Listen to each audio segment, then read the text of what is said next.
This is North America. All the ships at sea. Ships. I said ship. It's the Bob and Tom Show. We're here in the O'Reilly Auto Parts Studios. There's Christy Lee. Hello. At the Silac Insurance News Desk. Hello, Jeff Oskey. Hey, buddy. Pat Godwin on assignment. There's Josh Arnold. Chick. I'm Chick McGee, as Josh said. And here's Tom Griswold with a very special announcement. Tom? I can't help but notice I look to my left and I see the legendary Ace Cosby is back, manning the controls, engineering. So if there are any mistakes today, Ace, it's on you. In the words of Gene Wilder, it's alive. I miss Chick so much. Yeah, I share that sentiment. Yeah. Was he your inspiration to heal up and get better quicker? Oh, yeah. Well, that means coming up the first time in a month or so, the Ace Cosby joke of the day will be back. Holy cow. Sweet baby Jesus. So what we can't get back are Christie's bangs. What happened? Chewed off? Oh. Things got cut 2 weeks ago. What the hell? I guess they're Are you shrinking. you're in time warp, aren't you, every now and then? I know with the 60s and 70s, that seems to be, but... Let's not forget that he also asked if they were chewed off. Yeah, of course. Yeah, let's not discount that. We can't. Look bad? No, you look great. Isn't that a sign of severe mental illness, chewing your hair off? Oh, man. To chew it off is really something. I'm a Yikes. very qualified, wonderful person that does my hair. I'm kidding. Is that an animal print, or did you actually have something slaughtered for that? Hide? It's an animal print. It's not a fresh Not pelt. an actual Okay. hide. I don't think me, of all people, would wear something like that. Of course not. Speaking of insanity, did you see 60 Minutes last night? They had a Jamie Lee Curtis interview. No, I didn't. And then I went online and watched the rest of the interview because I got that kind of time. And she said that her mom, Janet Leigh, never took a shower again after Psycho. I'd always heard that. Did you? I had not heard that, but it kind of makes sense, right? Yeah. Oh. Because she's murdered in the famous water. I guess scene? it must have imprinted her in some way. Never took a shower. And I know how you feel about People that bathe just in take a bathtubs. bath. In there, how do you refer to taking a bath, Tom? Lying in your own filth? Yeah, Lying there in you your go. own filth. Wallowing. I think. Wallowing. Sure, there's that. Yeah, no, I'm not a bathtub guy. I mean, every once in a while, I suppose. No, you don't. Don't even say that. I tend to bath on vacation. Janet Leigh could have bathed in cow manure, and I would have allowed her in bed. Is There you that go. right? Oh, dude. And especially, like, pre-Psycho stuff, She didn't have that. I like a soft face. Oh, she was so hot. She's got that angular face. Am I correct in saying when they filmed that scene, the famous scene, she's obviously, as everyone knows by now, stabbed in the Right. shower. Stabbed in the shower. And By Anthony Perkins. Many, many times. Yes. wasn't Dressed as the his trick to mother. that the water was ice cold or something? Yeah. Hitchcock Yeah. didn't tell her that it was going to be freezing water so that her screams were real. Right. And the blood they use is Caro syrup. Chocolate right? syrup. Oh, is yeah. it chocolate syrup? Chocolate Okay. syrup. Is it pronounced I wish it Caro was- or Caro syrup? I've always heard Caro, but I'm white trash. You know that. I don't know. I mean, also spent- to me, Caro sounds more white trashy. He spent like a full day putting knives into fruit to see what the best sound would be, and they eventually went with watermelon. Of course he is. Of course he did. Man. I was just reading a book, and there's a scene in which Peter Wolf, the singer from the Jay Giles Band, The Wolf of Groove? Wolfer Goofer, he's called to Hitchcock's house because Hitchcock is thinking of having some music in a movie. So somehow there's a connection. So Peter Wolf's really nervous about meeting the great Alfred Hitchcock. Right? And he gets there, and Hitchcock keeps asking him if he wants a drink, and it's like whatever 11 in the morning or something, and he goes, no, I'm fine. And Hitchcock keeps asking. He can't figure out why he Are keeps you sure asking. you don't want to drink? And then he finds out later on drink. that Hitchcock's wife really kept an eye on him, and the only way she would allow him to have a drink was if his guest insisted.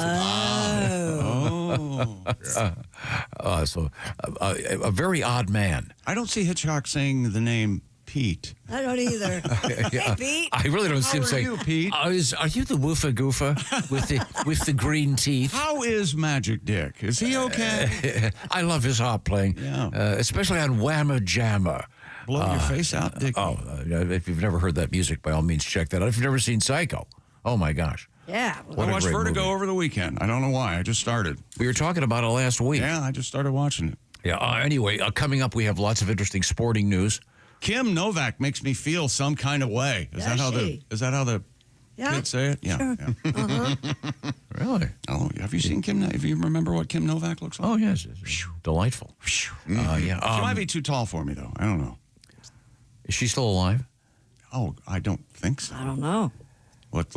Well, we have to be careful. We've been putting people to death recently by mistake. But we got to be careful here. We have a lot wild accusations are our bread and butter. A lot of news out of the Vatican, including a kind of a couple of bizarre American spins on this. She's still alive, chick. 92. You have a shot. Please. I've heard the older the berry, the sweeter the juice. That's what they say. But come on, man. Ace, can he borrow your walker? I look at Kim Novak and I go, you'll bang me now, won't you? Well, and her husband died about 5 years ago, so she's ready for you. Oh. There you go. Or she is California somewhere, probably, right? Batty as hell. Just in some. Calls everybody Jimmy Stewart for some reason. But she is. Boy, she was beautiful. Oh. Well, she's still pretty, but. Also, coming up, we have the annual list of baby names. It's always interesting. Love it. And I still haven't gotten to the hurricane names. That's right. You had those last week. Week 2. I wonder if there are any that are in common. Oh, baby names and hurricane names. Is there Hurricane Liam? Is Bubba up there? I like Hurricane Bubba. Hurricane. Would you be afraid Wouldn't of you her? pay attention to Hurricane Bubba? No, I think the opposite I is think true. the That sounds opposite. that sounds friendly. I love nicknames. They should do the hurricanes with nicknames. Like Scooter and Bubba. Iceman. No. And Too Tall. It's just the opposite. They're scientifically shown that if they have friendly names, people don't evacuate. How about the winter storms? They're naming winter storms. Well, I mean, you name them Hurricane Hitler, people are going to go, wait a minute, we're getting the hell out of here. Well, I'm just saying. There, don't you? Bring Hitler back. It's the truth. Also, coming up, we have some interesting things in the world of sports. Yeah, we do. We got NBA playoffs. The Pacers yesterday had they had 80. Pacers had 80 at halftime. The Cavaliers had 39 at halftime. But Friday night was just the opposite. Friday night, the Cavaliers kicked their ass. I don't know. What was the final? I don't know. 129-109. Oh, so the Cavs came back a little bit. Indiana. Well, coming back a little bit Boy, doesn't really do you much good. They lipped him. A woman's perspective. Yeah, they're going to get back a little bit. They're going to get a participation trophy if they lose the next one. Well, we hope they do. No offense to your Cav fans, but I am always a Pacers And the fan. Nuggets and the Thunder, 2 games, that series 2 games apiece. SGA had 25 last night. So Oh, Chick, she lives in Oregon, so there's a chance she could hear us. hello, Kim Novak. I'm Chick McGee. I'm very clean. I'm not wealthy, but I'm comfortable. You have a nice car. I have a nice car. I'm not sure she could get into the little one. Probably not. I know when my mom was quite elderly, she loved my Suburban because she could just get right into it. But once you hit a certain age, you're 90-something, getting into you don't see a lot of 90-year-olds getting into a vet. No. By which I mean a Corvette. Getting in and out. Yeah. Well, welcome to the show. Thanks for joining us, and thanks to the Silac Insurance Company. They sponsor that seat over there with Christy and her lovely bangs and hair. Oh, don't. No, I was I thought that jungle look you had. That's where I got the lioness chewing off your bangs. The Silac Insurance Company, what are they all about? Well, they're all about let's see, what's the word I'm looking for? Oh, volatility. There's a lot of volatility in the market out there. If you've got retirement funds, the advice right now is, hey, maybe you don't look for a while. What is an annuity? Well, an annuity is a way to counteract volatility because the money that is going to be coming into you when you retire, guaranteed. That's the way it works. It's designed to protect your retirement and protect your investments. So you can sleep just fine now, knowing that in the future you're going to be okay. And remember this loud statement, you can't outlive your money. Get all the information about annuities. See what a SILAC annuity can do for you. Some restrictions apply, so learn more by going to silacins.com or go to bobandtom.com. We'll link you up. By the way, there's another easy way to get that annuity information. Just on your phone, you call pound 250. Some call it a hashtag. We'll go with the pound sign. I used to call it the tic-tac-toe board. So I think saying tic-tac-toe 250 is probably distracting. Let's go with pound 250. Then you say the keywords lifetime income. That's pound 250, lifetime income. Find out about lifetime income from the SILAC Insurance Company. Plan on it. Live on it. Also coming up, someone was attacked with a lightsaber. May the 4th be with you, I guess. Why haven't they made a working, like a good working lightsaber? Cut somebody's arm off. We had a couple years ago. Swords can cut people's arms off. I'll look that one up for you, too. We're in the O'Reilly Auto Parts Studios. This is the Bob and Tom Show.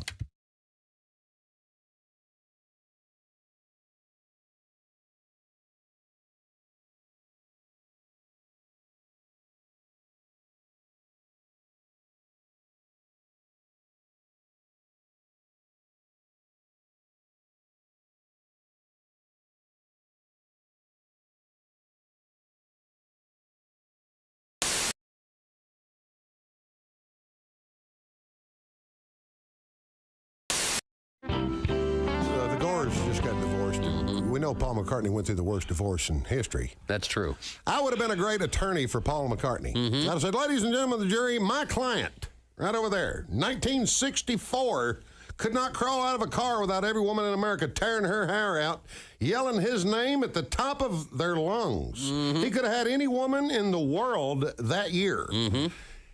He went with the Manson family-looking girl who was the photographer, who was relatively plain, lived with the woman for 35 years. 35 years, not one night did he ever miss with his wife in 35 years, except when he was arrested for marijuana in Japan, and she was down the hall in a different cell. Okay? He loved this woman. She made him eat vegetarian food. Okay? She was not attractive. He put her on the cover of the Band on the Run album. James Coburn looked better than she did. True on enough. the cover of that album.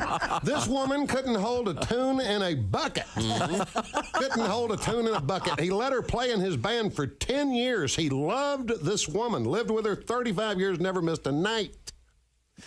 She passed away. He became a knight. I think he owns Happy Birthday. I know he owns Ramblin' Rick from Georgia Tech, a hell of an engineer.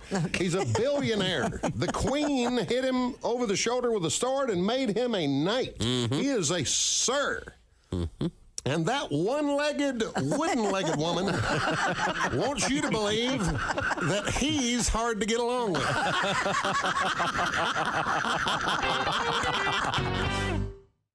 Hey everybody, it's Frank Caliendo, and I'm going to be doing a bunch of stand-up dates, and I'm not sure where to put my hands right now, but this is the deal. We're going to be in places like Appleton, Wisconsin, Toledo, Ohio, Des Moines, Iowa. There's a whole bunch of them.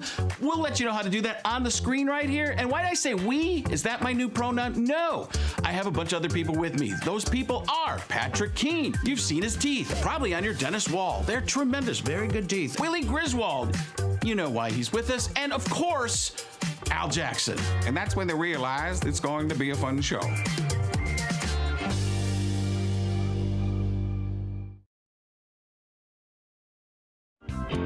I made this crazy movie called Freddy Got Fingered, and it was, I wrote it, I directed it, and it was a really, really crazy movie, and it won the Raspberry Awards, and people said it was the worst movie ever made, and all this stuff. But that was sort of the point, was to make the craziest worst movie. Kind of the point of it, right?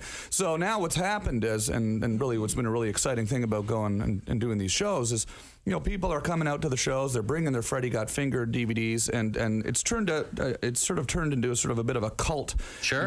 smash. I've gotten a call from the studio recently that said the DVDs have been selling through the roof. They've sold over 1 million units of the DVD. And didn't I hear that you're going to do a director's cut? I want to do a director's cut of the movie because there are scenes that just when you edit when you do one of these commercial studio movies, especially a movie like that, they focus group it and you had to change things and tighten it all up. Right. So there are some crazy scenes that I'd like to get back into it, but also it's sort of just I think the irony of doing a director's cut for me personally is pretty funny. Whenever there's a movie, there's always a porno movie that someone makes based on the title. Yeah, it was called Freddy Got Fingered. Okay, back to you, Tom Green. People actually, to be honest, the things that people really like out of the movie are some of the sillier scenes, not so much the gross scenes, but people always come up to me and they say, "Daddy, would you like some sausage?" Which is this line from the movie. "Daddy, would you like some sausage?" So I sing that on stage. Come see me on tour. We'll be singing some of the hits. Sing along. That's all right. That's your Stairway to Heaven? Yeah, that's my Stairway. The Bum Bum song would be my Stairway to Heaven. That went to #1 on MTV, the Bum Bum song. When you Google Freddy Got Fingered, the first thing that comes up, the first line is Freddy Got Fingered quotes. Yeah. That's the first thing. Yeah. And then you go to that page and the sausage. Yeah. The sausage organ comment is the very first line. There's all sorts of very silly lines in the movie. Yeah, there's a whole pile of quotes here. Yeah, so I was in a rap group when I was in Canada when I was a teenager. That was actually what were they called? We were called Organized Rhyme. We were actually had a record deal when I was 19 years old. No kidding. Right out of high school with A&M Records, and we had a #1 hit, in many Canada? markets in Canada. We were the Much Music Video Award of the Year for Best Rap Video. That was sort of the... Is that on your website? You can find it on there. Yeah, you can find it on there, and you can find it on YouTube. And, the thing, that was sort of my first sort of realization, hey, I want to work in show business, I was sort of like, all of a sudden I had this record, and we were touring, and we were doing radio shows, and I went and started my radio show, and right after that, and... it was initially a rap music show that I turned into a talk show, which then turned into my TV show. I've had a lot of great rappers on my website too. Like if you go on TomGreen.com, you can see me rapping with Too Short and Exhibit. There's this funny video of me rapping with Exhibit where I surprise him with this rap that's ended up on YouTube. It's got 2.5 million views now, and it's sort of funny because you see these rappers who just aren't expecting. Oh, I'm out of time. What you just heard was Tom going, "Nah, nah, nah, nah." Hi, welcome back to the Bob and Tom Show. Josh Arnold at the I Hate Steven Singer sidekick chair. There's Jeff Oskey. Hey, buddy. Ace Cosby has returned. Hey. I'm Chick McGee, and hello, Tom. We're in the O'Reilly Auto Parts studios. Glad to be here. Thank you very much. Sorry, I'm running a little bit late, a little bit discombobulated as usual. Again. Getting organized over here. Happy to be here. Hope you had a great Mother's Day, everybody. Christy Lee especially. Yeah, had a great Mother's Day. Breakfast in bed? No breakfast in bed. I made breakfast, but I vowed to not leave my property, and I didn't. Well, I nicely didn't have to go anywhere. How about your property? You mean your husband? I like that. Own him. Yeah. Yeah, you guys. I don't know if you noticed that. You guys are absolutely hilarious.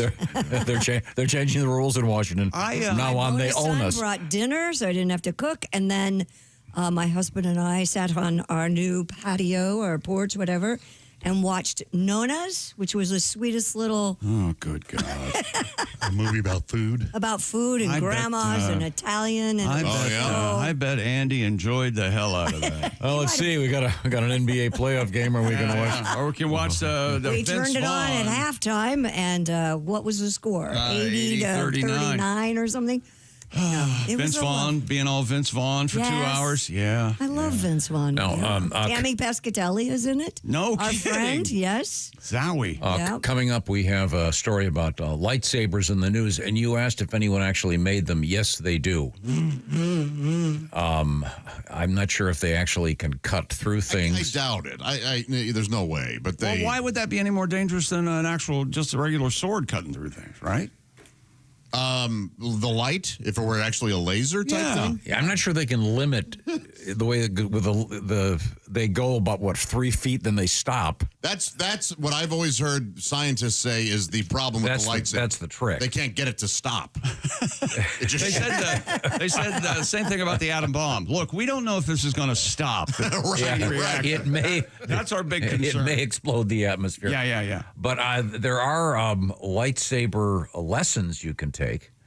Really? And there is a French lightsaber club. Of course there is. And here's a headline. Lightsaber? People in Mexico learning lightsaber fencing at the Jedi Knight Academy. I didn't think people in Mexico knew the word fence. Whoa. Hang on a second. How's that taste, huh? Okay. Luke, I am your padre. Then we have, France's Fencing Federation recognizes lightsaber dueling. I mean, it is essentially fencing. It's sword fighting. Sure. France has a fencing federation. What am I saying? Of course they do. Yeah.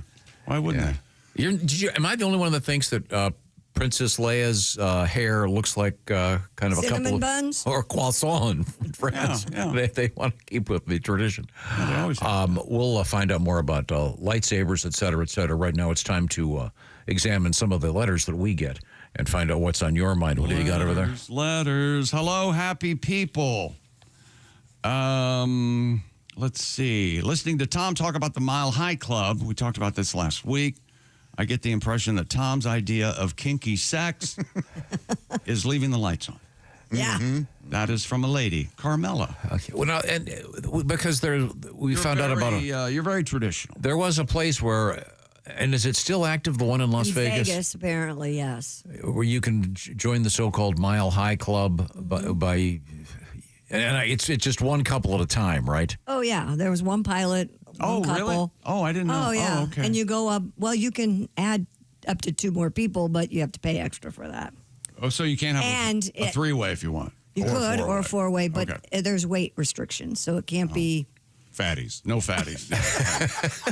Got it. No So fat the chicks. plane takes off. No, it's for safety. The plane takes off, and the pilot's up front, and the people in the back are. And it's a very nice plane, and it's decked out. It's got you can even have dinner up there. I mean, it's really nice. We make it over the mountain. You'll thank me. Okay. That is so awkward and weird. For you? Hi, you're the pilot. Yeah, we're going to be.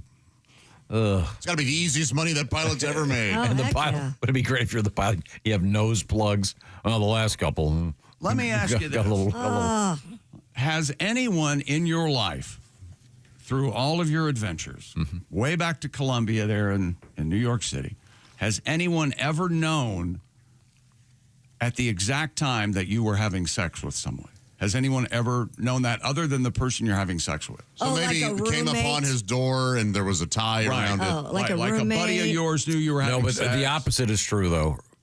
Nobody knew. Nobody when you weren't knows. having No. I was feigning sleep in my original my first year dorm. Right. Carmen Hall. There were 2 beds in This is the dorm in each room. Welcome to Columbia. And at one and I A lot had of dorms are like that. and at one point one evening there was some activity going on in the.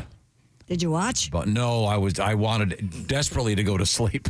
I did not want to be hearing this, or it was. But I don't see you even back then going, hey, Tom, are you ready for that test tomorrow morning? No, I was banging it out with Sheila last night. I don't see you. That's because a gentleman never talks that. Telling anybody that I Now wait a minute. Do you remember the famous? I have a famous story. I can probably tell it now because the main person is deceased. Oh, good. We were going to be interviewing this famous lead singer from a great Southern rock band. Oh yeah. And Ronnie Van Zant? no, Oh, Greg Allman. I'll keep. Oh, Greg Allman. Okay. That'd be Greg. And I think Ace knows this story. And it was in the afternoon, and we called up and got to the hotel and got through to the hotel, and we'd like to speak with room 7. Blah, blah. Oh yeah. And the guy answers the phone and goes, hey, yeah, we're calling. We're supposed to do this interview with Greg at, whatever it was. Right. And he goes, can he call you back? He's getting a BJ. Oh jeez. See, that kind of specificity, not really necessary. No. Could have just said, can he call you back in a few minutes? He's busy. Right. I didn't really need to know that. But He's a rock star. He yeah, wanted I everybody guess to so. know it. All right, I guess so. I got a letter over here. Yeah, what do you got? It comes to us from Brian. He said, Dear Bob and Tom Show, Ace, happy to see you back in the studio. Can't wait for the joke of the day. In honor of Ace's return, can you do all stories from the BBC? Do you want to explain that, Josh? Oh, yeah. BBC not only stands for the British Broadcasting Company, but it also stands for something else. In the world of adult cinema? Well, Yes. Okay. Now, what have you got? Hello, friends. Now, last week we talked about this anxiety technique where if you're experiencing anxiety, I saw online, you're supposed to take your left hand, cover your left eye, and look up and breathe, and your anxiety will go away. Okay. So this Annette says, "Dear chick," in quotes, "I decided to try your anti-anxiety trick. Sitting in my kitchen, I put one hand over my left eye, looked up, and breathed. I saw a spider on my ceiling. I had to get up. I drug a stepladder and a vacuum into the kitchen to eliminate the threat. I hate spiders. Thanks a lot." She would have been none the wiser. That is from Kentucky. That's great. I had a spider in my eyelashes Saturday. Oh, holy hell. Yeah. I put my glasses on and felt something fall from my glasses into my eye, and I went, "Oh, what is this bug?" Oh, my And then God. it fell onto my face, and then I looked into the rearview mirror. I was in my car, and there was a spider. Oh, my gosh, Tom, you would have crashed your car. Yeah. Holy hell. Yeah, I'm not as You bad. would have. My little girl, one of my little girls over the weekend came running. I can't get in the shower. Why not? There's a spider in there. It was the smallest spider I've ever seen. But yeah, sometimes you got to get a ladder and. Oh, we live in the woods. We have bugs all the time now. All the time. Yeah, I always have to get up. I'm trying to watch my race. As you come in here, there's a bug in the attic. Go look for it. I had one in my garage that was the size of a softball. I'm not sure if it was a raccoon or a spider. We have a bug story here. Hello, gang. When my wife and I were selling our house in Texas last year, we had a particularly bad showing. This lovely couple were touring the home and stopped in the kitchen to speak with our realtor. My wife and I were watching on our Simply Safe camera. All of a sudden, the woman screamed, jumped back. A large cockroach ran across her foot. Texas has large outdoor cockroaches, and one had found its way into our house during the showing. Needless to say, they did not make an offer. That would be a deal breaker. Oh, what a drag. Yeah. Now, Sorry about that, Dawson in Fayetteville. now, this is from Kristen. I would love to be Josh's assistant for the Mile High flight. Oh, here we go. Oh, I see. Assistant as in... banging it out. Well, there we go. Now, because you said you'd like to do that? I did not. I've just said I've never been in the Mile High Club, but yeah, I wouldn't mind joining. Why not?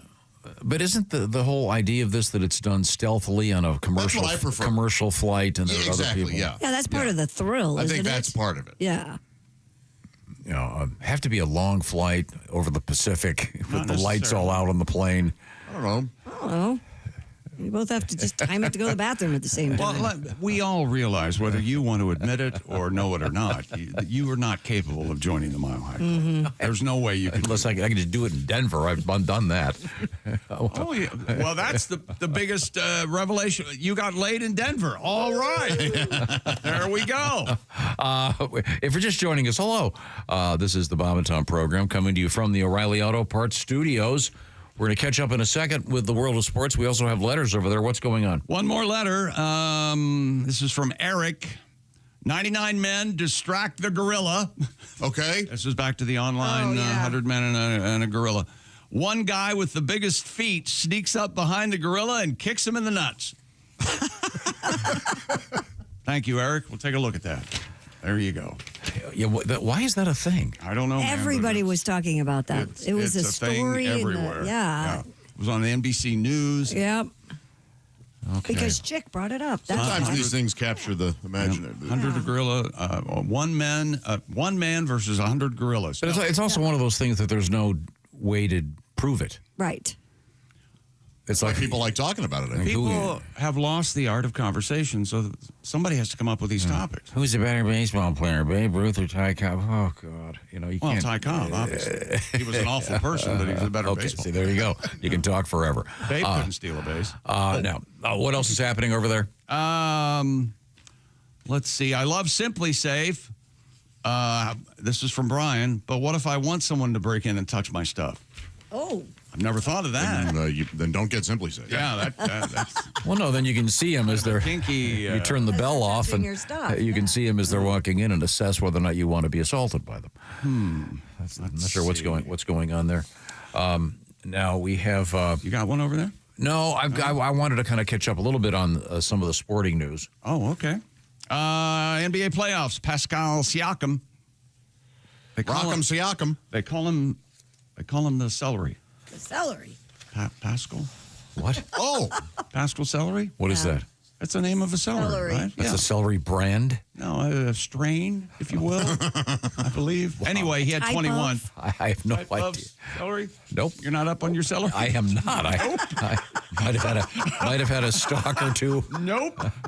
Anyway, he had 21 points. Pacers tied an NBA playoff record by taking a 41-point halftime lead before routing the top seed Cavaliers 129-109 last night. And as Tom pointed out, it was just the opposite on Friday night. And now the Pacers have a 3-1 lead in the Eastern Conference semifinals. And then tomorrow night they play again in the land. Cleveland. They call Cleveland the land now, Tom. They do? Who How does? do you feel about that? It's on their uniforms. It's on. Yeah, they're doing They all don't that call thing. it the Lears. The Cavalier. Like the Sirs and the Ticks. Yeah. For the Sorry. Celtics. I wish they'd stop just trying to sell merch with dumb names. Yeah, I'm not buying it. Yeah. Donovan Mitchell, he's pretty much the gasoline, the various, he's the best player for the Cavaliers. He had 12 points, and he did not play the second half. He had a left ankle injury. And in Denver, Shai Gilgeous-Alexander, SGA, had 25 points, and the Thunder beat the Denver Nuggets in 92-87 in Denver. Mile High City. Everybody was in the Mile High Club. There you go. We banged it out last night. I've been banging it out a lot today.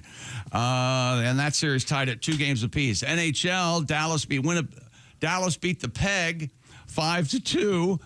The Stars hold a 2-1 lead in that series. And Florida blanks Toronto 2-0. That one tied at 2 apiece.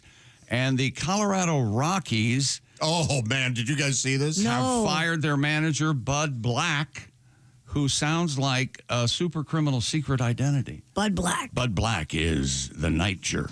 I would watch the night jerk. The night jerk.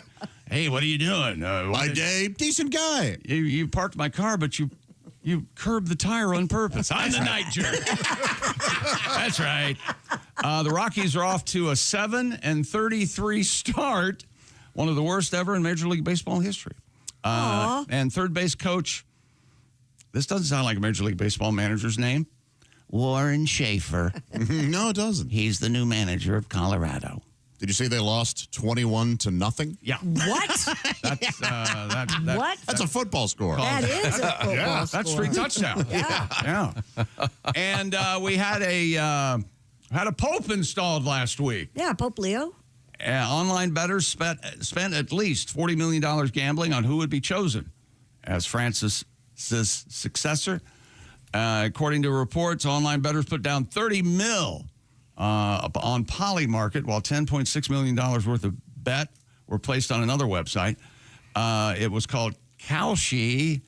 That website stated that going into the conclave, the new Pope Leo XIV, formerly Cardinal Robert Prevost, had odds of less than 1% of being the new Pope. Whoa. Highest payout on the platform, $52,641 on a $526 bet. Yeah, I lost. There you go. You lost? Yeah, I put $100 down that Francis would come back in 3 days. Oh, gee. You know, I'm just optimistic. Yeah. Usually Jewish fellows who do that. Right. Yeah. Not any Jewish fellows in the conclave, are there? I don't think there were this year. Yeah, Cardinal Steinberg didn't get voted in. More news coming up about Pope Leo, and a NFL quarterback has said he's retired. His shoulder hurts, and he's had it. All Not only right. that, but he doesn't like his team or his teammates. Okay. I made that last part up. Christy, what have you got coming up? We have Billy Bass in the news, ladies and gentlemen. It's been a while. Love it. Yeah, we Big have mouth Billy Bass? Big Yes. Mouth Billy Bass. Take me to the river. That guy. And we have the top baby names for the Social Security Administration. All right. And a lot of kids are upset about their cell phones in school, okay? We got a couple of stories about Like taking it from them? Yep. All right. Right now, this Take my portion phone. of the Bob and Tom Show is brought to you by our friends at Java House. Java House, the official coffee of the Bob and Tom Show and the official refreshments of the Bob and Tom Show. Java House, you peel and pour. You don't have to put it in a machine and have it percolate or anything else. It's ready to go, and you can have hot coffee. You can have iced coffee. You can have Josh's favorite. You can have chocolate espresso martinis. Yes, they also have that. Thank you. Yeah. Workplace. Yeah, this is the pitch for the revolution. You can use those peel and pour pods. Java House, I will have tea martinis. I mentioned the revolution and coffee at the office. I didn't say, well, it's 5 o'clock somewhere time. Right. Yes, Java House has pods for that too. You can make espresso martini. Okay. We have a Java House right there in our green room. You can make tea, which is what I'm having. Lattes, energy drinks, hydration drinks, even, as I've said, Josh's favorite, the hot cocoa. It's good stuff. Yep, I have 6 every morning. Okay. Special thanks to Office H2O. We've got a really cool new water system here. You can press the button for fizzy water, cold water, hot water, and it's the perfect companion for our Java House peel and pour pods. Wow, I did go to radio school to learn to say that. Peel and pour pods? Peel and pour pods, peel and pour pods, peel and pour. So break with the brewer.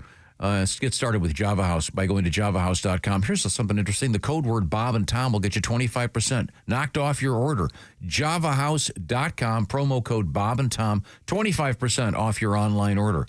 Once again, Java House, the official coffee, the official refreshments of the Bob and Tom Show. What are you going to name your kid? Well, be careful. You're going to name him the same thing everybody else did. We've got the list coming up. We're in the O'Reilly Auto Parts Studios. This is the Bob and Tom Show.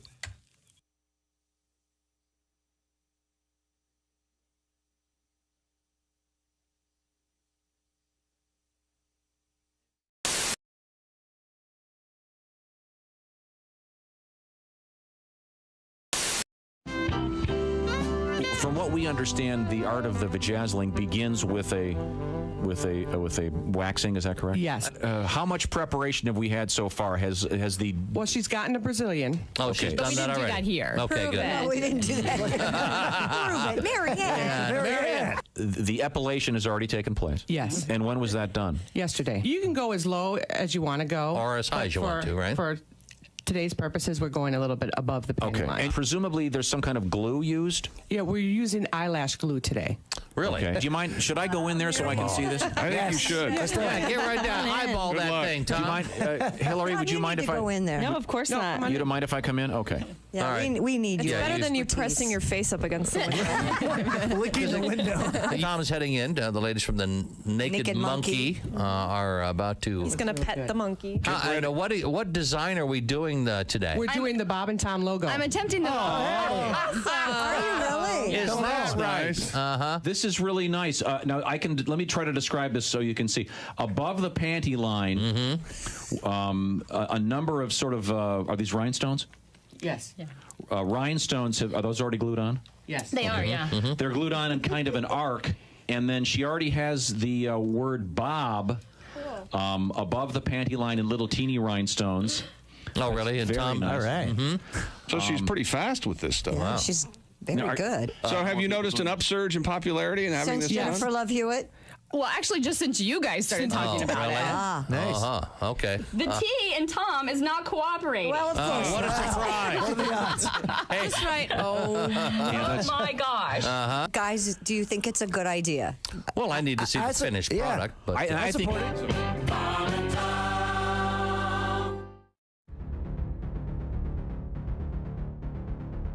Greatness isn't given. It's earned. It starts from the ground up with every step, every move, every moment. Because when the game is on the line, you need the best. The new Sport Athletic Performance insole from Orange Insoles. Stability, support, dominance. Orange Insoles, because greatness starts from the ground up, even when you're sitting down.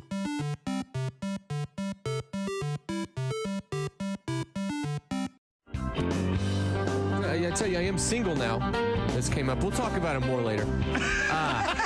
I'm sorry. You're not going to be able to stop me. It's come out. But I tell you this much right now. I am trying to talk to girls. And I I'm young. I can talk to young girls. You ever looked at a young girl? They're great. They're great. Yeah. Sure. You ever talk to one? It's like torture. It's like having a conversation with a baby, except babies don't have dumb ideas yet. It's like if my nephew all of a sudden was misinformed about politics and had dumb dog stories. It'd be like I was on a date with him. They don't even know what to say, but I'll get to the naked picture in a second. I was talking to a girl. We were at a pool, a place that has pool tables. I go, hey, do you play pool? And she goes, I had sex on a pool table once. Oh, wow. That's a weird way to say you don't play pool. I don't even know how to respond. Was it a league? What is that? How do I go to that? I'm glad I didn't ask if she played ping pong. Yeah. But that pictures thing. Yeah, you got to be careful. You send naked pictures. With these young chicks, they'll send naked pictures. Yeah. You can do it. You don't even have to. I was just texting back and forth with a girl, and she's like, hey, I like you or whatever, and you want to see some good pictures. Semicolon, close parenthesis, I do. And then she sends a few of them, and I'm like, hey, these are hot. Yeah. And then she's got short hair in one and long hair in the other. They just keep them on file like W-2s. From now on, send me your boobs and today's newspaper. I want to see them with today's headlines. You want to know that they're fresh. You know what bugs me about life? What's that? People who take a reasonably simple task and make it incredibly complicated, like making a full-scale Broadway show production out of drinking iced tea. That to me is really. What's your problem? Why can't I enjoy my iced tea over here? No, you can. Did you bring your thermos? I did bring my Can thermos. we get a picture? Can we get a picture of the thermos sitting and Christy standing beside it? Yes, so they can get the actual full Because seriously, Christy spectrum of how big this is. Easily. That's bigger than Christy's head. Correct me if I'm wrong. That. Christy could easily sit on that and watch a sporting event. Certainly. Well, what's wrong with having? You know what? I think we should have her sit on it, and we'll caption it "Sun Tea." He's going to read some article or some idiot friend, and when I find the idiot friend who told you about this cold iced tea, I'm going to punch him right in the face. I'm going to. Oh, well, you know. Who was that guy? The best thing to do is to be in a separate studio because Jeff, would you like a little glass of nice iced tea? No, thank you. It's delightful. I love iced tea. There's no ice in it, though. No, God, no. God, no. That would make it. Then it's not iced tea. Watered down. The ice would bruise the tea. Yes. No, the ice is in the cooler. I quit. I quit. Honest to God. Can we get a picture of the iced tea? How much does this add to your morning? You had such a bad morning, you said. Are you getting up extra early now to make your tea? No, the tea was made last night in the car when I left this morning. Oh. In the car? Somebody put it in the car? I did. You put it in the car. You put it in the car? Last night. Last night. Yes. It's crazier than I thought. Really? I thought it was supposed Three to. letters come to mind. OCD. Those. Definitely. Are you kidding me? I thought it was supposed to brew in the refrigerator. That's old technology. Only with Tom, the OCD is in capital letters with big lights around each. I thought the tea was supposed to brew in the refrigerator overnight. Tom's taking it a new step, I'm sure. Well, why not have it brew? I call it not OCD. I call it CDO because I want the letters in alphabetical order.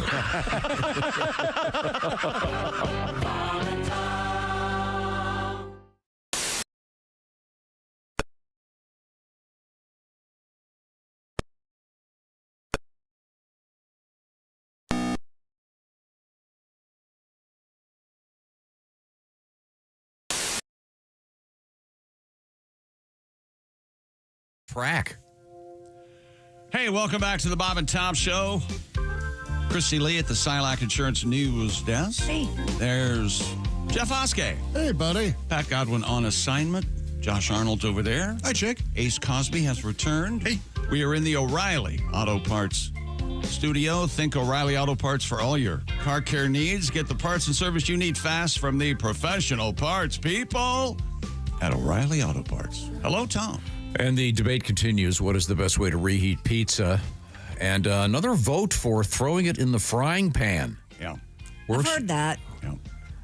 Butter, or olive oil, but butter's good too. I guess the air fryer is one of the big things now. The air fryer. Yep. It's good one. That reheats it just fine. as opposed to the microwave? Oh, don't ever do the microwave. Microwave makes the, I don't know why, there's some sort of chemical reaction. It makes the crust chewy. Yeah, I use my toaster oven, but it still doesn't get crispy. What I do is I take a slice and cut it and put it into my toaster. Sure, a lot. Some of the cheese drips down in the bottom, but I've got a pull-out tray. You turn your toaster sideways. That's No, I'm going to go back to being mean Tom. Now, Josh, are you familiar with having leftover pizza? Oh, see what he did there? I did. That's a shot. I have heard of such a thing. I'm sorry. I couldn't resist. You know, when you chuckle during I'm sorry, it really doesn't land, if you know what I mean. Yeah, sorry. I do. What I do, I take the cold pizza, I put on a cold tray, put it in the oven oven not on, turn the oven to 500 with the pizza in, and as it heats up, I give it 10 minutes and pull it out as crunchy and melty. Nice. I do the same thing with the toaster oven. But I don't wait for the oven to preheat. Put it in there cold. I do the exact same thing. I let it heat up with the pizza. Leftover pizza deserves zero work. I'm giving it no effort, no dirt. I'm not dirtying a dish for cold leftover pizza. You're doing cold. Yes. Every time. It doesn't matter the toppings. Right. All right. Yeah. Okay. I'll go back and forth. I used to be a staunch cold pizza, but I'll heat it up every now and then. Every now and then. I see. Well, we have more Pope news coming up. Now, we did have the story I'm about over this. Are you guys over this? The Pope? Oh, yeah. Over pizza. The Pope. What about? So we have a new one. Great. But what about this story? Because I don't know about this, Josh. You probably didn't see the news yesterday morning. No, I'm not 90. I don't watch that CBS Sunday morning. Oh, they're trying to skew younger. Trust me. But they can keep trying. Well, there was Until they have Sydney Sweeney topless on it. They're not skewing it. How about those? Where did those come? Never mind. Tom? God. Oh, me. I was wondering if the previous Pope, remember, he retired prior to Francis. Yeah. And I was kind of wondering if he was going to pull a Brett Favre, like retire and then come back running the Lutherans or something. Where is he? Is he just hanging around? Didn't he He's die? dead. Oh. Didn't Benedict pass away? He did. Yeah. Benedict? I think I broke it. You think he ever told that joke? I hope so. He died in 2002. I got some Pope music. You got Pope music?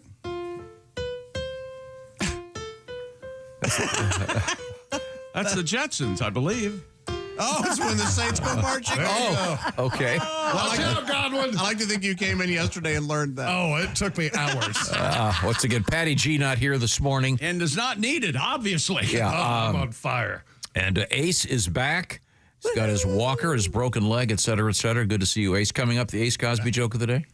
Oh, yeah. Okay, we'll look forward Topps to that. has released a limited edition trading card commemorating the election of Pope Leo XIV. The card shows the newly elected pontiff greeting the faithful from the balcony of St. Peter's Basilica and features the text, Habeas Papam. Habeas Papam. Leo XIV named first American Pope. Okay. I don't know what habeas papam means. Look that up. Where's your English to Latin dictionary? Look. Habeas Papam? Does it have like stats on the back? Like I regular hope so. baseball used to play for the Cardinals. Bats left, throws right. It translates to "We have a Pope" in Latin. have a Pope. 260. Isn't habeas corpus? We have the body. We have in law. Yes. Show me the body. Okay. And then there's habeas Cassius. That's I thought show you were me the saying money. habeas cashews. Oh, that's right. That's right, yes. We have cashews. And then Show me the money. 267 copies were made of a white smoke variation, a short print in honor of the 267th Pope. So is the notion that those will be worth more as a collectible card? I guess. I don't know. Will they do like his rookie card and show him? What do you call it when you become a priest? Is there a ceremony, I assume? Yes, of course there is. I mean, do they take pictures like a graduation? Yeah. Yeah. And they throw their hats in the air? Well, they wear those skull caps, right? No, they don't throw their hats in the air. Pretty sure they do. I don't think so. No, seriously. I mean, when they graduate, Ordination. It's called an ordination ceremony. Did they take a photograph? Because that would technically be his rookie card, right? Yes, they would take a picture. They have a kegger before everybody's hung over at the So that would say his real name is his birth name is Robert, right? Yes. Bobby. He was known as Father Bob. I love that. His Father rookie Bob. card would be this card. Oh, you think so? Of course. All Major League Baseball cards, you don't have minor league. You don't have a picture from when you're in the minors. Here's a can of worms. Card. Are there other Pope trading cards? There must be, right? This isn't the first one, is it? I don't know. Don't all the Popes have trading cards? I wouldn't think so. Wow, There's a series? Why would they just start now? Yeah. Maybe there's a Francis and a Benedict and a John Paul II and. Yeah, according to the stats on the back, he's batting .328 on his homilies. So, wow. That's pretty good. Not bad. Yeah. Pretty good. And, of course, he's hit 9, bases empty, grand slams. See, that's never mind. I think this might be the first of the Pope trading Does it cards. come? I have a question. Does it come with a little stick of gum, or is it a communion wafer? You know what? Same flavor. Yeah, same staleness. The communion wafer is not good. Does any religion have a tasty? I'm wrong. Oh, I'm not criticizing the communion wafer. I'm criticizing the gum. I know. I'm saying, but are there any religious orders that they make a point of having decent bread and wine when they're doing the sacrament? In the wine. I mean, wouldn't that be great? Hey, by the way, if you heard about this, the 11 o'clock mass, they finally have some decent bread, and they're serving a nice Cabernet. That is not going to happen. There is a whole series of Pope trading cards, by the way. Here's a 63 with Pope Paul. Pope Paul VI? I like the 63. Yeah, the 6th. That's what I meant. Hey, you got. I'll trade you 2 Leos for. I guess. Pope Paul VI from 1963. We've got Pope Francis. We have Pope William. Yeah, we have a lot of popes up here. John Paul II. Now, how many of them are actual photographs? John Paul II rookie card for $150. I can get it for you today on eBay. Are you serious? Dead serious. Biggest jerk of Pope? Pius. Just a snotty and who know it all. Quiet. I'm not going to get into this conversation. Just awful. I knew that, you say. Oh, I'm above that. Yeah. He wasn't, one of the big stories, and I know you're sick of hearing about this, Josh, but one of the big stories was that, that when he was Father Bob, he lived in Peru for 20 years, but he was a big fan of the White Sox as opposed to the Cubs. The Cubs. But Pope Pius, famously an Angels fan. Nothing? Okay. We have more Pope news coming up. Okay, coming up in sports? Coming up in sports, we've got an NFL quarterback retiring because of his shoulder and stupid world record. You sound a little deflated. It's a good one. No, it's legitimate. It's an actual sporting event. I think it's important. Sporting event. Plus, the most popular names, once again, not a lot of surprises. And I've got alphabetically, so 26 hurricane names. Oh, okay. Including Zither. No, there's no Z. Why isn't there a Zelda? I don't know. Or is no X either. Or is Zebediah a name? Cersei, give me a letter and I'll give you this is a preview. Okay, J. J is hurricane. Honestly, I'm not making this up. Jose. Jerry. Oh. Jerry. Jerry. Jose would have been. Here it comes. That's J. J is in Jose. P is in pneumonia. We're in the O'Reilly Auto Parts Studios. This is the Bob and Tom Show.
Wake up with your brewer. Switch to Java House. Amazingly smooth barista quality cold brew in seconds with no equipment required. Just peel and pour over hot or cold water. Effortlessly easy. Coffee, teas, hydration and energy drinks, hot cocoa and more. Order online at javahouse.com. Java House, the official coffee and refreshments of the Bob and Tom Show. Let's get back to the Chinchilla. We sent members of our staff plus Donnie Baker to your garage. She is my mistake. So traumatized right now. She has not come out of her little house in No doubt. a whole The Chinchilla. day. Oh, well, yeah. that's because she met Donnie Baker. Mm-hmm. Yes. It's true. Her ears are as big as Frisbees. They are very big. I know. I can't get over how They're horribly... native of South America, and they use those to, and they're nocturnal, so they Must be a lot of listening going on. They do in a South lot of America. listening at night. Size of those because ears. you can't see very well. And they respond, of course, with their brain by going, duh. Duh, I'm a Chinchilla. Oh, wow, it's that great big thing right there. That looks like a really nice fur coat that lady's got on. I wonder what that's made of. Duh. Well, I'm gonna rest for a while so I can poop again. Duh. I can tell you. I'm not like a dog. I can't play frisbee or catch. I just sit here going, duh. I'm kind of like something in a frame, like a picture, except I just go, duh, and then I poop. Except you have to feed me and I poop. I'm like a picture you have to feed. Duh. I can tell you what, they don't come when you call them. That's for damn sure. I will. I'll come if you call me. A lion. I've always said, now, I don't. A lion? I would.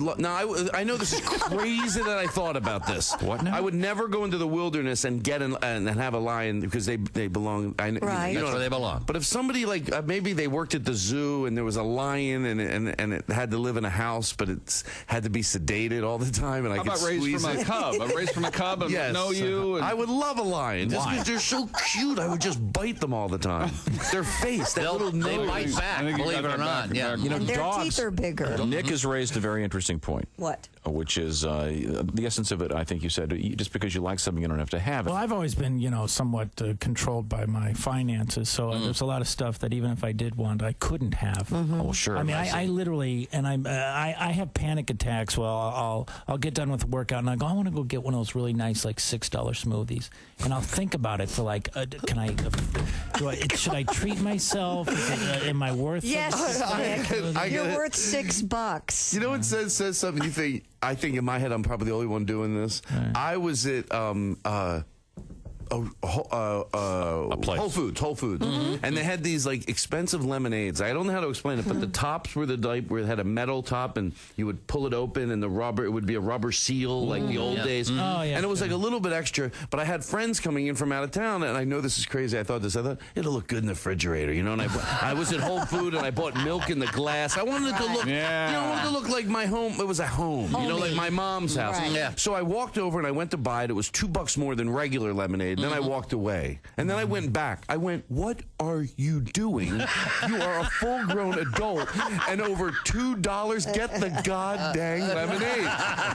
Well, it worked because I'm not kidding you. But the outcome is how I reacted. My sister-in-law was there and she opened the refrigerator. And I go over. All my brothers are married. Their refrigerators are filled with. So she opens up. She goes, "Oh, fancy lemonade." I was like, "Oh yeah, I didn't act like I acted like that's the type I buy." Totally worth it. Yeah. Totally worth it. Yeah.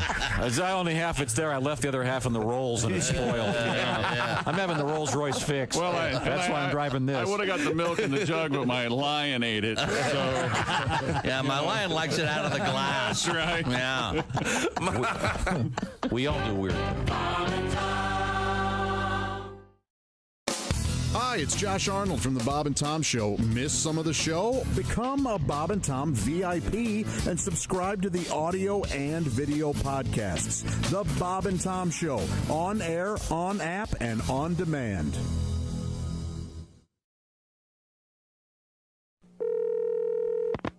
Hello? Hey, it's Tiger. Oh, hey, Tiger. What's going on, man? I need you to do me a huge favor. Yeah, sure thing, man. What do you need? Can you please take your name off your phone? My wife went through my phone and maybe call her. What? Oh. If you can, please take your name off that. Are you me? She knows about us? Oh, man, this is bad. This is really bad. Just have it as a number. Oh, boy. She hasn't seen the photos yet, has she? Tiger. You still love me, right? Okay, you gotta do this for me. Please tell me you still love me. Tiger?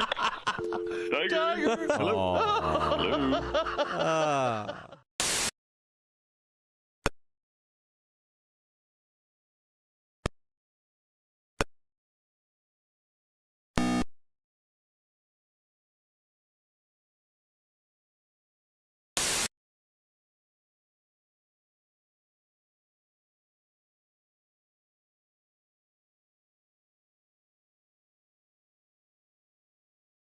Volkswagen.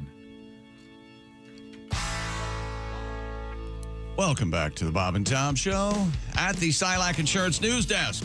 It's Christy Lee. Hi, Chick. Hi, there's Jeff Oskey. Hey, buddy. Pat Godwin's still missing, day 6. There's Josh Arnold. We're keeping a good thought. Yes. We're in the O'Reilly In Pat's defense, Auto Parts Studios. the pictures of the missing Pat are on milk cartons, not on bottles of Jameson. Yeah. That would have been in a previous era of Pat's. You're his friend, right? If not his best friend. I ran into his guy. His sponsor? His friend? Yeah, special friend. You know, there are words for things that you could use.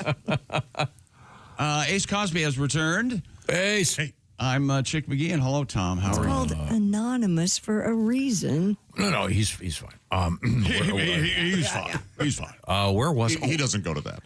yeah. That's where was I? Oh, I know. We have the Pope has his own Topps card. I got to look-see at this thing. It looks just like a regular baseball card, I bet. Only it's a picture of the Pope. Mm-hmm. Oh, I don't think so. You don't think so? I mean, it just has Topps in the upper left. Uh-huh. But the Pope looks pretty. The Pope's waving. I noticed he's wearing glasses and a watch. Oh, my God. You mean he's a human man? Yeah. What? We've hit a new high or low I think of low. stories we're doing. I'm just kind of wondering what kind of watch it is. It looks pretty nice.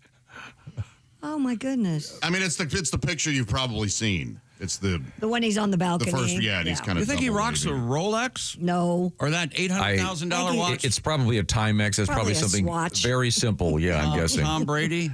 Oh, remember swatches? Man, I loved my Swatch. Yeah, I loved my Swatch also. They are still around. I mean, the black one with the white, the black face and the white numbers. I had a Swatch guard and everything. Oh yeah. Oh yeah, the thing, the little plastic thing that went over it. Yeah. Wait a second. Yeah. Oh, my God, you've just brought back a memory. yeah. I want to go watch MTV. Yeah, sure, I had one. He wears an Apple Watch. How's that? Does he really? Yep. He's very present on social media. Yeah, newly elected Pope wears Apple Watch. Yep. And OnlyFans. I think it's the minutia that I'm just going, man, let this guy just get to work. And he doesn't just wear an Apple Watch. He was also seen wearing a Wenger Swiss Military 7223X. Here we go. This is the $90,000 watch. Well, I doubt it. Did you see where that Paul Newman watch sold at auction? Yes. Oh, never mind. No, by somebody like you who's insane about Paul Newman. Oh, God. Okay, all right. Butch Cassidy, right? HUD. I'll give you HUD. Oh, you're the Sting, and that's it. No, that's not it. That doesn't even touch on Nobody's fool. Love that Road movie. to Perdition. All right, nope, that's it. Lots of Somebody's great fool. movies. I just was thinking it's amazing that someone paid millions of dollars for a watch that he wants. Harper? I'm sorry. No. Harper? You don't like Harper? The Verdict? The Drowning Pool, wasn't he? Yeah, he is in the Drowning I Pool. don't remember Harper. Is the verdict? No. Color of Money, where they just gave him the Oscar because they felt bad, right? Yeah. Long Hot Summer? That's great. Oh, that's a good one. Yeah. Well, in any event, we can move on. Really hot that summer. So hot. And long. And long. We'll get back to the sports page. Ever end, they said? The brand new hurricane names, Tom. We're going to start at A. You ready? Andrea.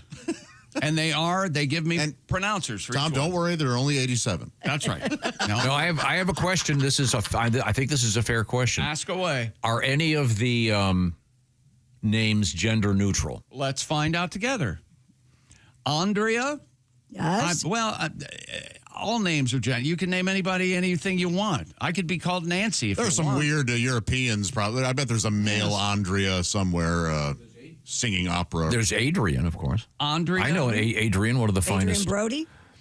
Oh, I was going to say one of the finest baristas in town, Adrian. Oh. You have your Adrian Zamed. Adrian gave me a nice... Adrian Zamed. Wow, what Co-star of happened to him? T.J. Hooker. Wasn't he in the Dance Fever show? No, wasn't that Danny Terrio? Danny Terrio. That is Danny Terrio. It looked like... I thought they both Danny did it. Maybe he did. Danny, whatever. He was great in Bachelor Party. Yeah. Have you He's seen also this? star of Grease 2. There you go. Andrea, Barry, Chantal, Wait a minute. Chantal. That's a lady's name. Right. Chantal. Yeah, very good, Tom. We're not. That could go either way with me. Do you know what? Do you know a Chantal? I don't. I'd like to. I know a Chantel. Really? Yeah. A distinct but subtle difference. Dexter. Oh, I'd be afraid of Hurricane Is the D Dexter. name Yeah. Dexter. Man. Put down the tarp. Yeah. Erin, E-R-I-N. Oh, that's a girl. I know. Yeah, a girl named Erin. No one's afraid of Aaron. Not at all. Aaron's the most boring person on the face of the earth. No one's Oh, I think an running Aaron from can be exciting. Oh, Aaron really? can be exciting. It's hidden. It's secret. Oh. Yeah, you wouldn't think she's exciting. You get her in the bedroom. My gosh. Aaron was Not the one I got in mind. brother. By the way, fact check. 10 Commandments. Denny Terrio hosted Dance Fever until September of '85 when he was replaced by Adrian Zamed. Well, how about that? Oh, there we go. Zowie. I didn't see the later years. Well, I mean, since we're sort of hovering in the '80s now with the Swatch, when you went to the Swatch guard, God, that is so funny. That is so The funny. F name for the Hurricanes, Fernan. Fernan. That's the pronouncer, and here's the spelling. F-E-R-N-A-N-D.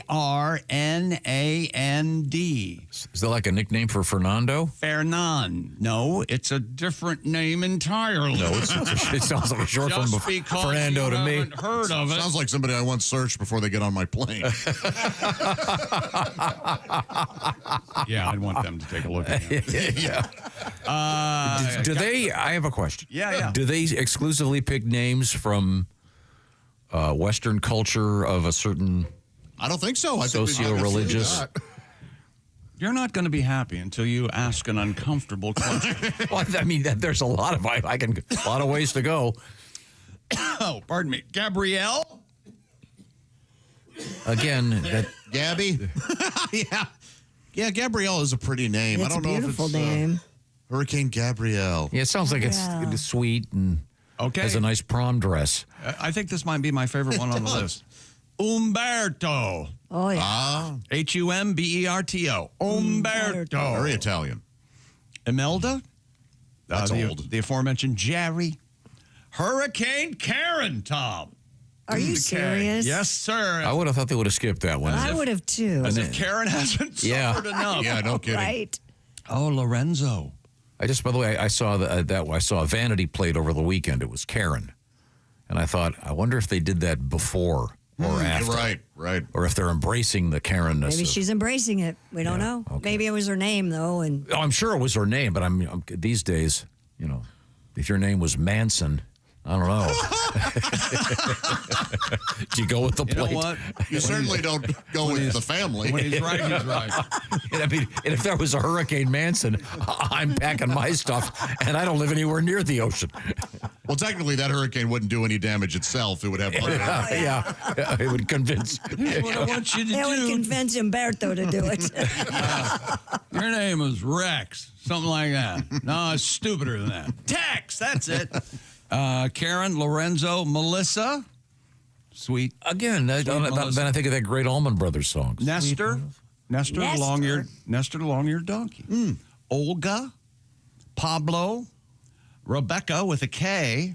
Sebastian. Boy, Rebecca with a K means business. Yeah. A hard K. Tanya, Van, V-A-N. And the last hurricane. Van. Like Van Johnson? Yeah. Who do you think you are, Van Johnson? Van Morrison. Yeah. And the last is Wendy. Again, that sounds too sweet. That's a hat on a hat. Now, don't they have standby names like jurors who are alternates? Because didn't they go through? They they started numbering them, didn't they? Like Hurricane B9. Because they went through all of them a couple of years ago.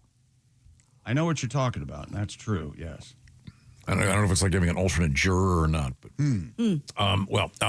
coming up, we have a couple more Pope stories. We got a world record. We have banning your phones and baby names. We're not done with names. Yeah, interesting. Again, the list from the Social Security of American baby names. Couple of big ones dropping, but there's a couple that have been number one for about 5 or 6 years now, and they're staying up there. Are they still going to do the naming these lists when Social Security runs out? Oh, that's a good question. Are they still going to be? Is that right? Well, all we have to do now are these baby names. Well, what about the benefits? Oh, we're out of money. But we can't tell you what your name is. Yeah. The Bob and Tom Show right now, sponsored by BetterHelp. Mental health awareness is going on. Of course, it has been for the last few years, especially. People are talking about it a lot more. This happens to be something called Mental Health Awareness Month, encouraging everybody to take care of their well-being and, as the phrase goes, break the stigma. About a quarter of Americans in a recent survey said they've avoided seeking mental health support because their fear of being their fear of being judged. Well, here's a way to access therapy that's a little bit, I guess it just makes it more accessible. I'm talking about BetterHelp. BetterHelp has over 10 years experience matching people with the right therapist. They have more than 30,000 licensed therapists with a variety of specialties. And BetterHelp is fully online, making the therapy both affordable and, of course, convenient, because you can do the therapy wherever you are because it's all done online. So you can just do it with your cell phone, your laptop, or whatever. You can do it with a camera on or a camera off. You can just do it talking or even texting back and forth. It's about what works for you. If you've been thinking about therapy but are a little shy about it, this may be a good breakthrough for you. Get all the information by visiting BetterHelp.com/BT Show. /BT Show. Why? Well, that gets you 10% off your first month. Once again, you can feel better, perhaps, by visiting BetterHelp.com/BT Show. That's BetterHelp, H-E-L-P. BetterHelp.com/BT Show. Once again, coming up, we have lightsabers in the news, baby names, and an incredible story about Billy Bass. Speaking of Swatch watches in the 80s, we've got Billy Bass. Did Billy Bass kick in the 90s? Am I getting my dates wrong? Maybe. There was an episode on The Sopranos about Billy Bass. We've got a great Billy Bass story coming up. And as sports jockeys, how short are they? We'll be right back. We're in the O'Reilly Auto Parts Studios. Duck, it's the Bob and Tom Show.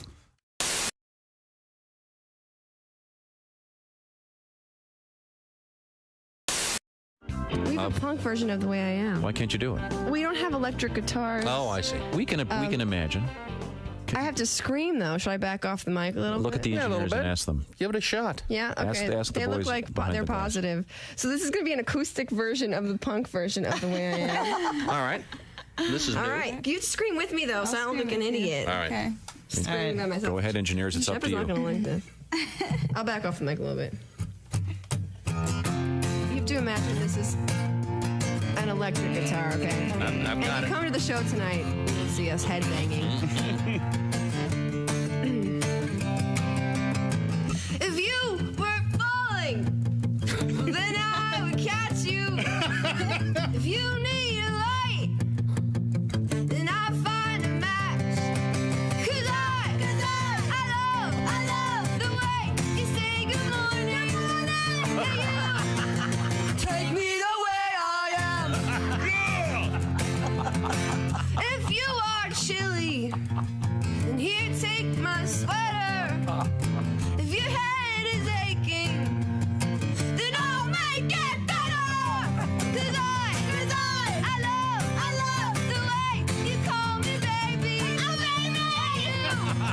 Take me the way I am. I'll buy you Rogaine when you start losing all of your hair. I'll sew on patches to all your tear.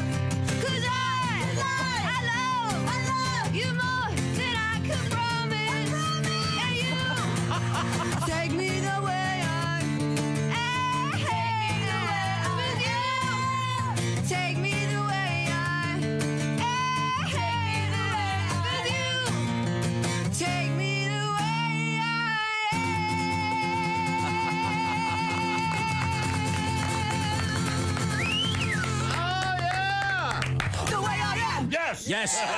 Bravo. Hey everybody, it's Frank Caliendo, and I'm going to be doing a bunch of stand-up dates, and I'm not sure where to put my hands right now, but this is the deal. We're going to be in places like Appleton, Wisconsin, Toledo, Ohio, Des Moines, Iowa. There's a whole bunch of them. We'll let you know how to do that on the screen right here. And why did I say we? Is that my new pronoun? No. I have a bunch of other people with me. Those people are Patrick Keene. You've seen his teeth, probably on your dentist wall. They're tremendous, very good teeth. Willie Griswold. You know why he's with us. And of course, Al Jackson. And that's when they realized it's going to be a fun show.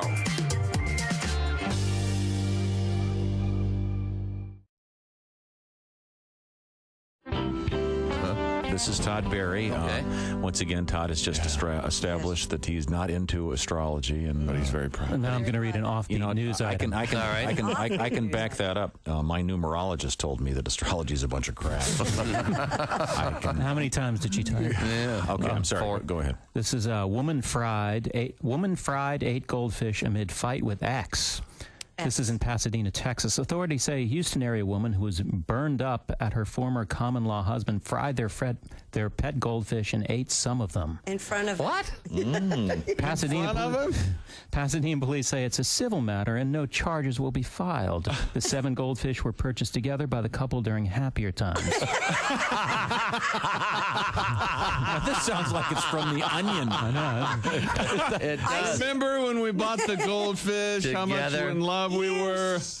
Police spokesman Vance Mitchell says the man reported on Saturday that the woman took the goldfish from his apartment. Mitchell says the two argued earlier about some jewelry the man had given her but took back. She wanted the jewelry returned. So the natural go-to response is to eat goldfish. Of course. Officers who were dispatched to the woman's home arrived to find 4 fried goldfish on a plate. The woman said she already ate the other 3. Show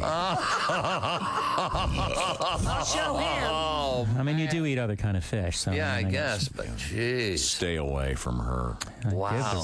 That's a kind of basic instinct. What was 7 that? Goldfish. Oh, the bunny Fatal rabbit. Attraction. Fatal Attraction. Yeah. Bunny. Glad they didn't buy a dog. They bought the goldfish together During happier times. Oh, yes. 7 goldfish. When did they buy the deep fryer? Next summer at the State Fair. Hello, my name is Alexa. If you have a smart speaker and what to hear, Bob and Tom Radio, just say Alexa, play Bob and Tom Radio on TuneIn. Now, you try it. Alexa, play Bob and Tom Radio on TuneIn. That's the first smart thing you've said to me since you took me out of the box.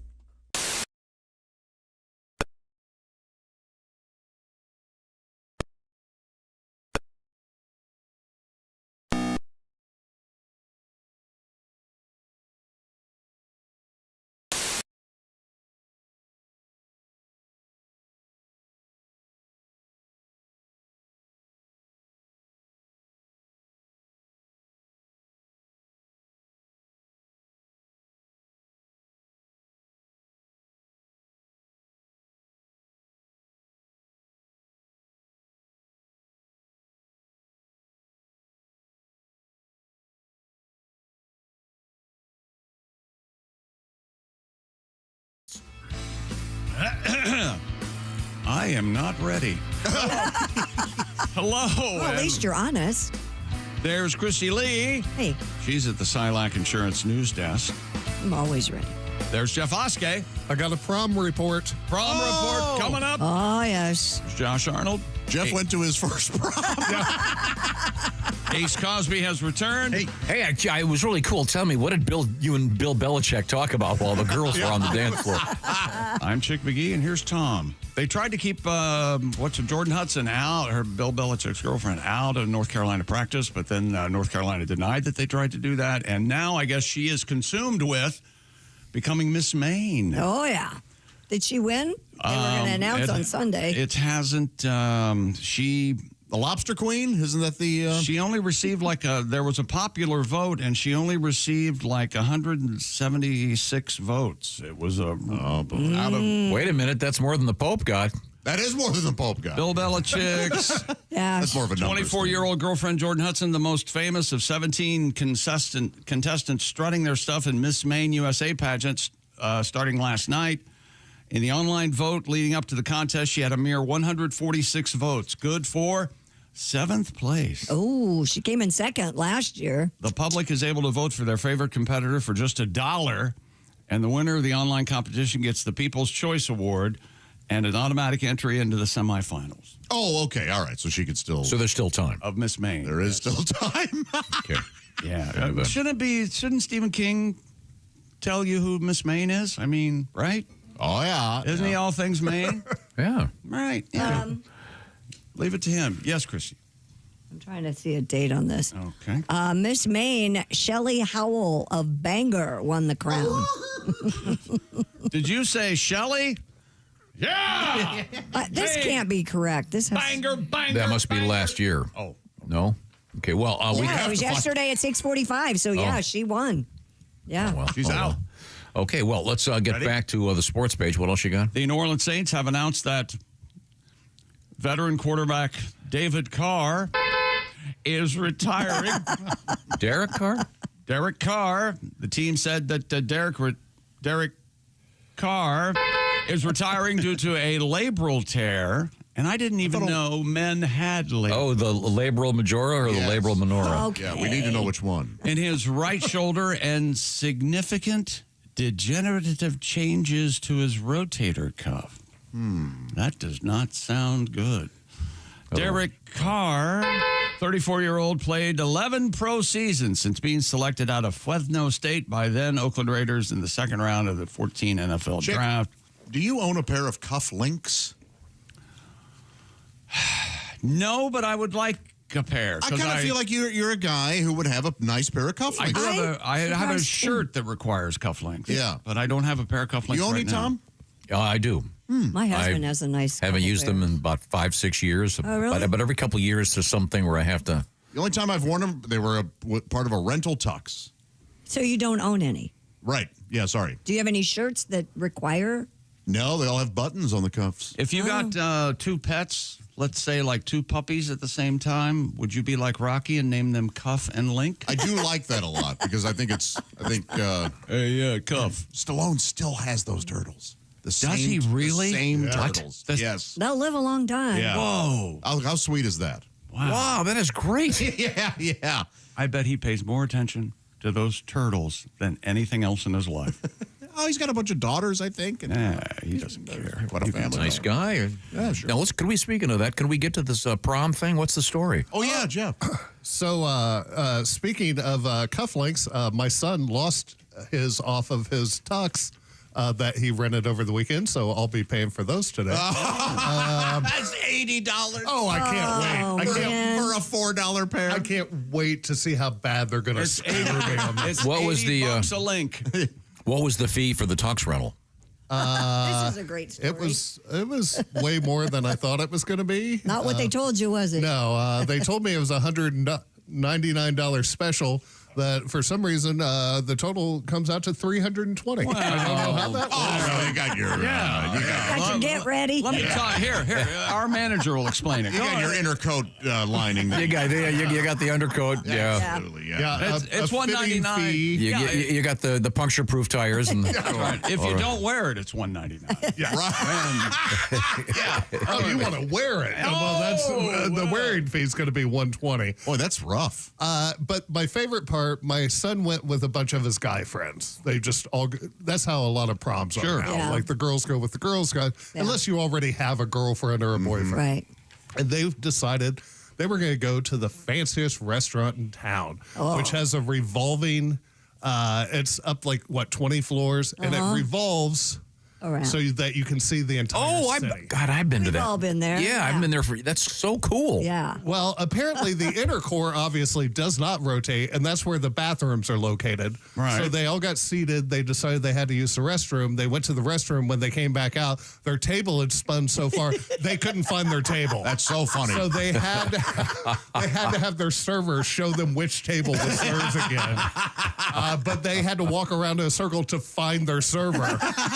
to then be walked around. I would be laughing, but I can understand that I would definitely do something like that. I haven't been to that place in quite a while. How's the food? According to them, overpriced and outdated. So outdated. Like, nice. That's an interesting criticism. Were there any other They had prom hardtack couples? on the menu. There were nothing but prom couples, and then these 4 dudes. Okay. And 4 dudes. Yeah, but they loved it. They had a great time. Good. And, but yeah, when they came out and they're like, we didn't know where our table went, and they hadn't left anything at their table, so they couldn't even know which one it was when it passed.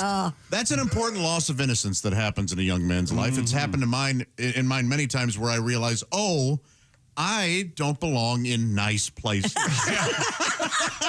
I am out of place. Yes, I am. I shouldn't be here. I know when you get to a restaurant, say you're meeting 3 people there, you're the first one there. Yes. You go to you're seated, and then you realize, I've got to go to the bathroom. You wait till they get there. But you don't want to abandon your table. Right. So what do you do? You wait till they get there. You leave your phone there? No, you just wait. You got to wait till the person you're waiting for comes. Well, what if you really have to go? Yeah, and then they get there and you go, hey, thanks for coming. I got to go. I got to go pee. Thanks for, excuse me, but I was waiting for you to get here. Now I need to be excused. I mean, it's in the winter, depending on where you are, then you just throw a coat there so someone knows you've got that table. Right. Or I would take my napkin out of the ring and lay it on my spot so it's obvious someone's sitting at that table, maybe. I wouldn't leave my phone. I wouldn't leave my phone either. What are you, crazy? I have said to the server, hey, I got to use the restroom real quick. I've done that. Yeah. There you go. Mm-hmm. Oh, you mean communicate? I never thought about it. Well, then Josh says, hey, ma'am, if you'd like to come watch, perhaps I'll teach you a little something about. Usually they go, this is Arby's. We don't care what you do. But no, before you go to the bathroom, you got to go up and ring the bell if you're at Arby's, right? That's what I do. I go, clang, clang, go take a piss. Clang. Now, Jeffrey, did you go to the prom? Oh, no. No, I hosted an after prom for my son has 3 friends. Wait. I'm sorry, Tom. Did he chaperone this one, or did he go to the prom when he was in high school? No, I meant, did you chaperone this prom? No, I did not chaperone. How was the one. after party? Lame. It could not have You were been the worse. host. Yeah. Well, they didn't. I'm like, hey, I made a bonfire out back. If you guys want to go back, and they're like, no, we're just gonna watch YouTube videos on the couch. So they all sat around in their tuxes and watched YouTube videos until I went to bed. Just 4 dudes. 4 dudes. Okay. And no cufflinks. Throwing it up, dude. And you lost the cufflink. Stinking the house up. Yeah, he goes, I found one of them on the dance floor, but it had been smashed very badly. Oh, so they must be really good ones that they're the one. Yeah. What do you think they're going to be? $80, $100? I bet you. Well, I think it sounds to me like they're solid gold-like cufflinks. If it's more than 25. $10 max. Do you remember what they look like? Because you could go buy another pair. Oh, you know what? I don't. I know what they look like. Every rental aren't they black? They're silver with a black dot on it. Actually, you're right. His are gold, though. Gold with a black dot. I bet you could find those somewhere. I own like 20 pair of cufflinks because my grandfather supposed to gave me theirs before they passed, and I had some of my own. None of them are even close, so I couldn't even slide them in as a... Oh, well. If you're just joining us, hello. This is the Bob and Tom Show. We are in the O'Reilly Auto Parts studios. We head back over to the sports desk with Chick McGee. Jockeys, a late surge down the closing stretch won Sovereignty, the 151st Kentucky Derby. Outran the morning line favorite Journalism to finish line, but the way that strong close happened came at a cost to jockey Junior Alvarado. On Saturday, the Horse Racing Integrity and Safety Authority, that's right, the HISA, issued a $62,000 fine to Alvarado for excessive use of his riding crop. Alvarado went to the crop 8 times. Hot. During the race. You want your horse to go faster. It's 2 more than is allowed under HISA rules. That's interesting. Wow. The typical fine for such violation is 10% of the jockey's winning, which was $310,000 at the Derby. But it was Alvarado's second violation of the rule in the past 6 months. He likes to go to the crop. Oh, boy. His fine was doubled. Jockey crop fines go toward a jockey mental health program, which will now receive a $62,000 injection of cash from his violation at the Kentucky Derby. What about the horse mental surf? It's the one getting beaten. Yeah, shouldn't the money go to the horse? Yeah, just goes for snacks and carrots and apples. The carrot fund. Wow. Which horse was this? Sovereignty, the winner. The winner. This is the winning jockey. That The got winner, decided. Junior Alvarado. Who counts the hits? Huh? They must go back and watch the video. Absolutely, yeah. There's a you can beat the HISA. horse, just not too much. You can smack the hell out of him 6 times. I was once told when I was a kid, because I was concerned about the horses. Yes. I love horse racing. I have since I was little. And I was told that it feels, to a horse, maybe this person was lying to me. It feels. It feels like a mild slap, just kind of a attaboy.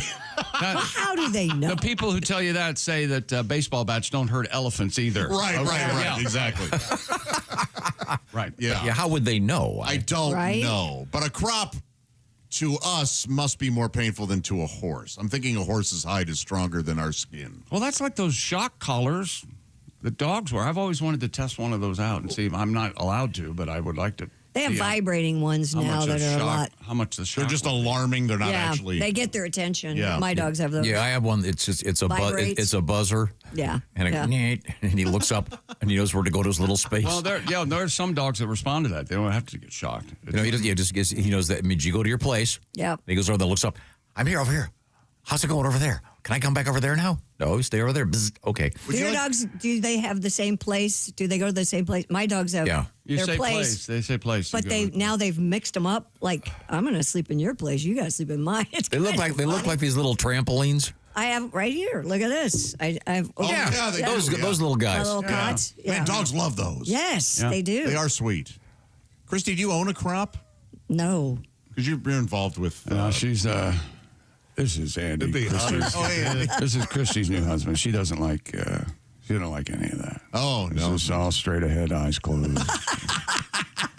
Nothing out of the ordinary. Dear God, let it end. She's saying in Latin. She calls it like she's in some kind of mass. She calls it the chore. Jeff, if anybody in this room has been cropped, I would think it would be you. Yeah, I've been cropped. Yeah. 40th birthday, baby. Have you ever been cat o' nine tails? Yeah. I will tell you that I have spanked during, but never anything too hard. I feel no. Well, I'll tell you this: on the cropping, if you get more than 6 hits, you have to pay extra. I found that out. So.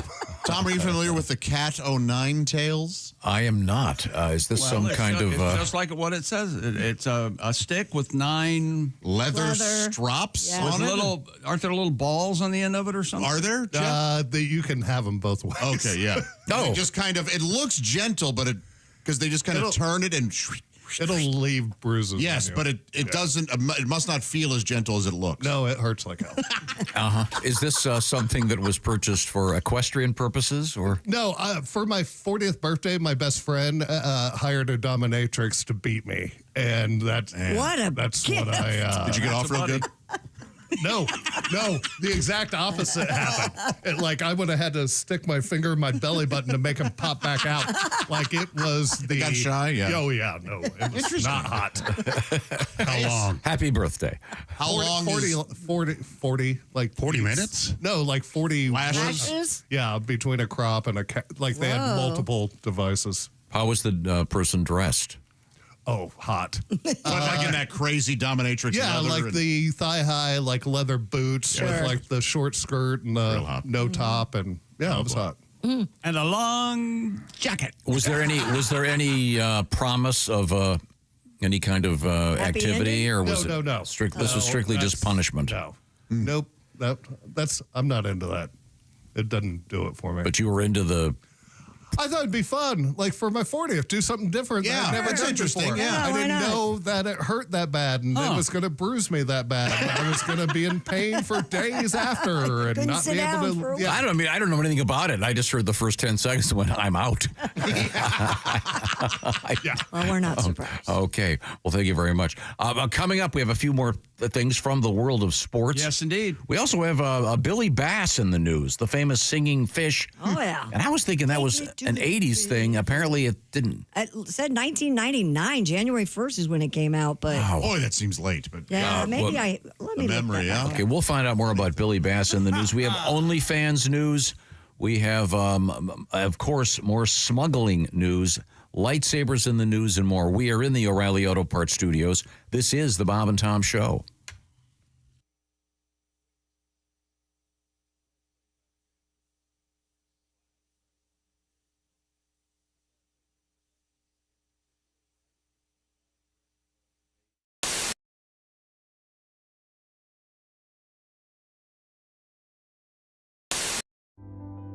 There's no easy way to say this, so I'm just gonna say it. Kay, it's over. We have to break up. I'm breaking up with you. I have met somebody else. It's just better for me. Java House, peel and pour pods. I mean, you peel, all right?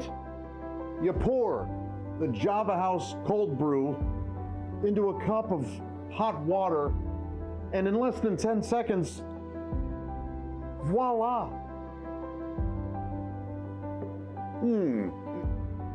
Amazingly smooth, barista quality. You don't have this. And you're a lot of work. Frankly, it shouldn't be this much work. I've stuck by you, you know that.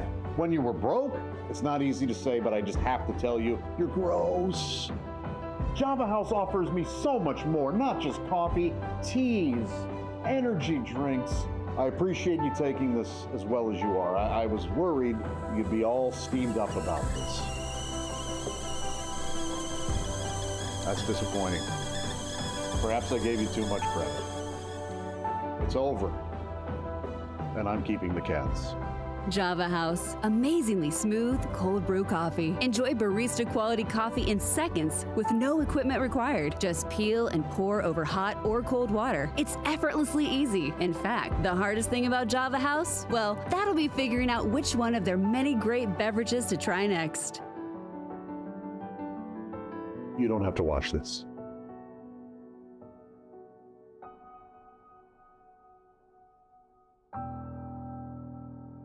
Order online at javahouse.com. Java House, the official coffee and refreshments of the Bob and Tom Show. Today, a little bit of an issue, something a little minor. Christy has a new boyfriend. She's officially announced the arrival of her new boyfriend.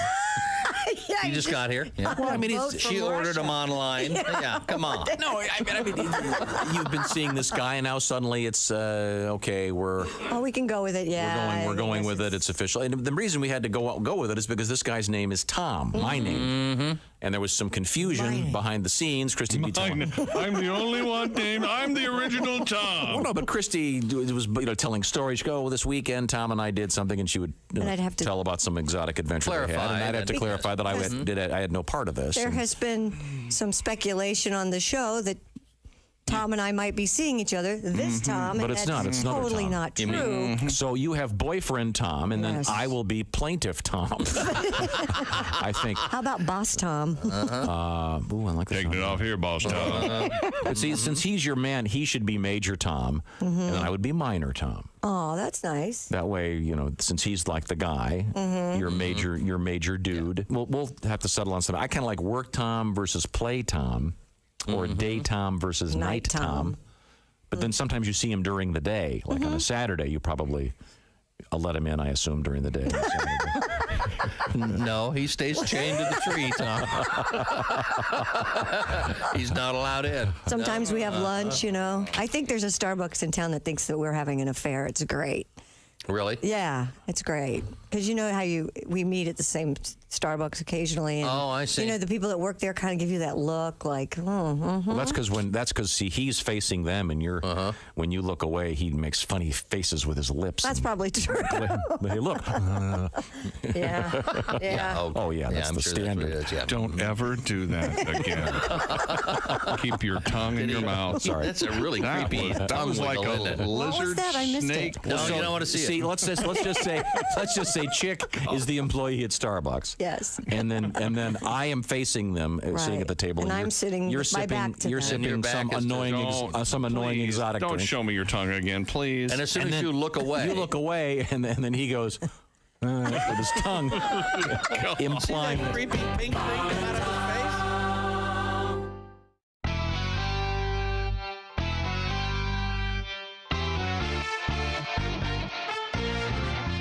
King Shark. When Charles was a young prince, he never thought he'd be king. Finally ruling England at the age of 73. King Shark. The Queen was his mama. Lucky Chuck. She used the Oxford comma. Born in the royal palace, hands never callous. King Chuck. Now that his mama's gone, I hope he doesn't fail. What exactly did he do as the fancy Prince of Wales? King Chuck. His teeth and ears look big and funny. Bucky Chuck. Will they fit on stamps and money? Born in the royal palace, hands never callous. King Chuck.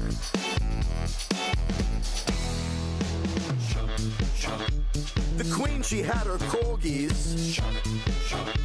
Prince Andrew had his orgies. He's wild, that brother Andy. On Epstein Island, dude got randy. Prince Harry moved from good out to Hollywood. King Chuck.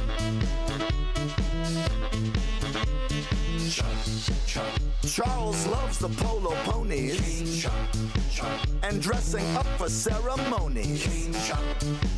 He wears a kilt, please don't stare.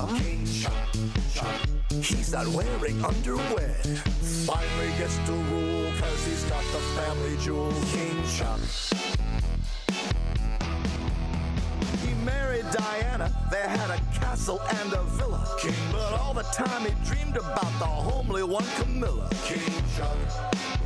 Couldn't wait to get his hands on Horny Chuck.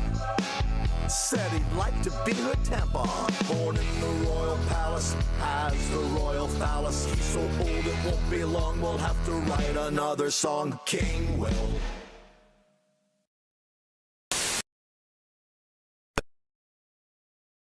Details on that. Hey, welcome back to the Bob and Tom Show. We've got the blues. Yes. Yeah, we do. We're down. There's Christine Lee. There's Jeff Oskey. Hello, Josh Arnold. Hello. There's Ace Cosby. He has returned. I'm Chick McGee. We're in the O'Reilly Auto Parts Studios. Think O'Reilly Auto Parts for all your car care needs. Get the parts and service you need fast from the professional parts people at O'Reilly Auto Parts. Hello, Tom. It's kind of a late night talk show theme, don't you think? Yeah. Nice. Good blues stuff. Yeah, we're still at the sports desk with Chick McGee. Yes, we are. And at 464 pounds, 6 feet 6 inches tall, Florida defensive tackle Desmond Watson is officially the largest player ever in the National Football League. He was picked up by the Tampa Bay Buccaneers on Saturday. He was not picked during the NFL draft. He would have become the heaviest pick in NFL history, but for right now, he is on a team as far as rookie camps go. Oh, by the way, he was listed at 464. He's dropped some weight. He's down to 449, Tom. He went to the bathroom. Came back after a mighty wrestling match with a turd. I thought you were going to yell stick or something after he's. So I'm sorry. Six? What is he? 6'6"? 6'6", 449 pounds. Man. Let's see. He runs the 40 in 5.93. He has a 25-inch vertical leap. That's amazing. And he bench pressed 225 pounds 26 times. Wow. So it seems like he's a force to be reckoned with. He's with the Tampa Bay Buccaneers, and of course they have Vita Vea already there on the defensive line. So we'll see what happens there. Wow. And an Irish, hang on. Sorry, my fault. Stupid world record. An Irish soccer player has set the Guinness World Record for the farthest distance soccer throw-in by a woman. Oh, really? All right. A lot going on. The throw-in here. is important. Yeah. Yeah, because you don't have to throw in. The ball's out of bounds. Yeah, right. Isn't there a specific? Well, go ahead. No. No, You've the pitch always is got a only question. so long, right? Yeah. Wide, long. London City Lionesses player Megan Campbell achieved the title by throwing a soccer ball 123 feet 2 inches. Wow. Surpassing the minimum, the old record, 114 feet 9 inches. She's 31 years old and the first woman to break this record. Yes. Guinness noted that her throw was over 30 feet longer than the length of a blue whale. Oh, that's relatable. Yeah. Who doesn't know? Who couldn't walk that off and eyeball it? And almost twice the length of a bowling alley. Okay, that's serious. That hits home. Now I know. Yeah. I wonder, Josh, if it was a standard throw-in or if she did the thing where you run and you put the ball down and you flip. Yes. And then throw it. Because you can throw it like twice as far. You sure can get further. Yeah. Did you ever do the bicycle kick? You know what the bicycle kick is? I do. I could never do what that. What about the bicycle What's kick? a bicycle kick? You flip over. And Oh, it's awesome. Like riding a bike upside down. Do you have to use both hands when you throw in? Yes. I think so. I believe so. Yeah, you can't just shot put it. You can't like. You can't because you could. Wouldn't you be able to throw it farther if you could use just one arm? It kind of seems like you would. Yeah, the goalies throw it pretty far one. Well, that's because they're wearing the Mickey Mouse gloves. Oh, I forgot. Yeah. I don't know the rule. I'm just curious. Yeah, when I was a kid, it was two hands. In the photograph here, she's using both hands. But is she just running up and throwing it? Yeah. Or is she flipping? No, she's just running up. Oh, okay. That's impressive. She's got both hands on the ball, huh? Because she put it where she wants it. That's nice. Yeah. Sometimes you have distance, but you don't have accuracy. Yeah, you got to grab those balls. Oh, so like if you were a golfer, if you could hit it really far but not straight. Yeah, that'd be bad. Yeah. He's got the longest shot in golf. He just has no idea where it's going to go. Unfortunately, the game's all wrong. The rules stink. Holes. It's not fair that the hole's over there. Okay, good to know. Is that sports? People say the balls aren't important, but they're. When I played golf for a while, which is it when is it a slice or hook or a hook when if you're standing and you're looking at the ball go and it goes to your right slice. That's a slice. No. Yeah. My slice was so wicked and I knew I couldn't correct it that I just positioned my body. Turned 30 degrees to the left. Right. And then people would look at you and like, what are you doing? If you could do that consistently, I guess you'd be okay, depending on where the trees were. It's hard to see where you're. Wow, that's incredible. Oh, I just turned a little bit. Could be handy on the dog leg, I guess. Yeah. That's why I only played dog leg twice. right. Is that sports? Yes, sir. Okay, thank you very much. All done, all through. Chick McGee at the sports desk. Coming up, we're going to talk with retired race car driver Arie Luyendyk, the Flying Dutchman. Right now, we're going to go over that way where Christy Lee is sitting very comfortably in the Silac Insurance news desk. This is kind of maybe a sports related. A man inspecting a fire-damaged home found one surprising survivor, a melted big mouth Billy Bass singing "I Will Survive." What? This is weird. Bradley Boney, 35, was assessing the damage when he spotted No, his last name is Maroney. Bradley Boney Maroney. He spotted the heat-warped novelty fish still functioning. Despite being partially melted, its motion sensor and speaker still worked, and the fish belted out the Gloria Gaynor hit, "I Will Survive." What an awful song. He said it was the last thing he expected to hear in the action. Can you imagine? Wouldn't that scare you to death? Yeah, that's eerie. Yeah. Yes. You know what's eerie is when they start slowing down because it. Oh, creepy. Here we got a little bit of Billy Bass for you. Please, could you think for just 1 second What is this now? Did you think for just 1 second you'd be back to... Okay. I will home. Did you think for just 1 second that you'd be back to me? I will survive.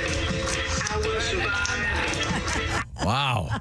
That is. Oh, there he is. Boy, he's worked all right. Yeah, it's all melted. Yikes. Oh, gosh. Those are made of plastic, huh? Apparently. Did you think they were real fish? In my office, I have the Christmas Billy Bass. He has a Christmas. He's a Santa hat. Right? Yeah, a little Santa hat. Does he still work? Let's get that in here, man. I'd have to. I don't know where it is. It's in there somewhere in a box. Well, that's not where Billy Bass belongs. No. I mean, I don't like to have Christmas stuff up unless it's the season. He goes back and gets the Billy Bass out of the box, and everything goes wrong. Oh no! Yes. I've been watching too many Twilights. I can tell. Yeah. Well, that would be super creepy. Yeah. It could have been worse if it was like, we didn't start the fire. I think I'm starting to think you did, Billy. It's pretty bad. Looks like it's been Chernobyled. What's coming up, Christy Lee? Coming up, we still have another Pope Leo story. This one is interesting. From Portillo's. Laser, we have a lightsaber attack story. Pope Leo is the official spokesman for Portillo's. And his OnlyFans considered cheating. We'll talk about that. Well, this is good. This is a good topic. Also, we have us Smuggler. And Smuggler's Blue. You pick the orifice. We'll let you know. We'll let you know what happened. They train those guys to do that. You have to work up to have those inserted. To be a mule? To be a mule. It's a training program. I'm not. Honestly, I'm not doubting you. It's just like funny. 100 of those that look like pills, but they're as big as your fist. On the first day, there's like 40 guys there. All right, look to your left and look to your right. That's right. Odds are one of those guys won't be here when we're done. Now, take off your underwear. We're going to start the insertion. Now, insert it. No. They have to swallow them. The documentary I saw. Oh, this is a different orifice in this story. We are in the O'Reilly Auto Parts Studios. This is the Bob and Tom Show.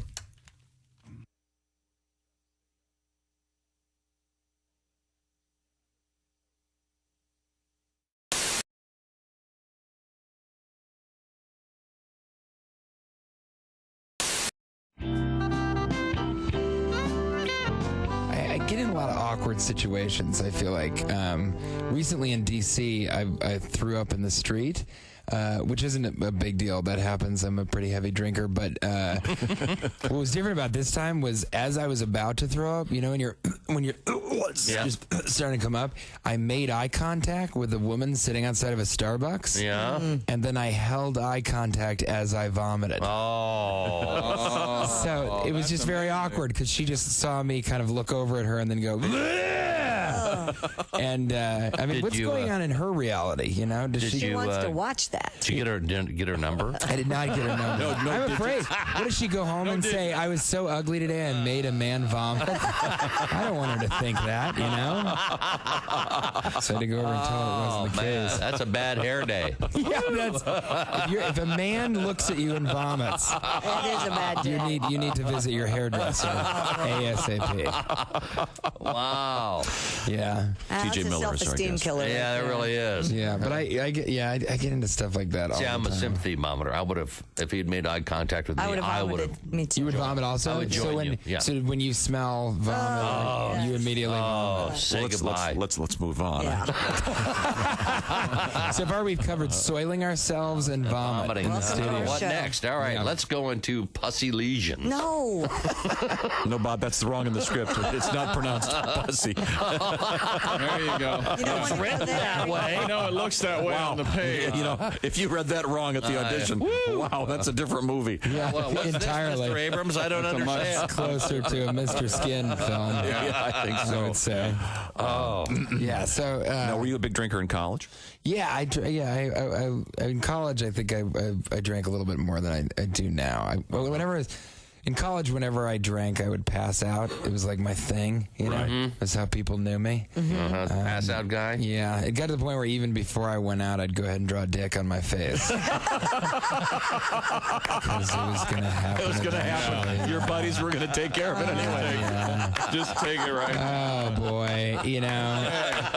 Why wait? It really is something else. I'm not a fan of that. I'm not. Because, first of all, what do they think? It's going to help me? You know, they think years from now I'm going to be saying, yeah, it got really bad. You know, I was just drinking all the time, passing out. And then one day I woke up, looked in the mirror, and I was like, TJ, get it together. And I owe it all to Steve and his artistic ability to draw a ball sack on my forehead.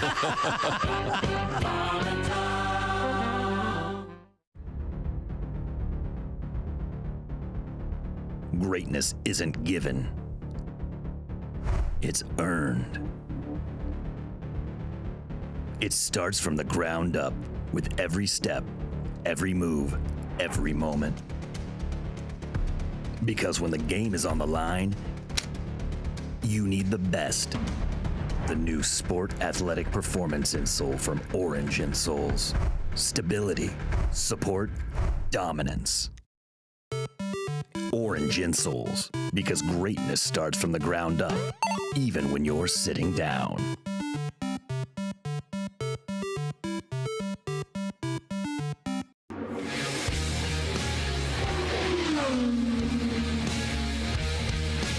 I spoke briefly earlier about 1977, Tom Snever breaking the 200-mile-an-hour barrier.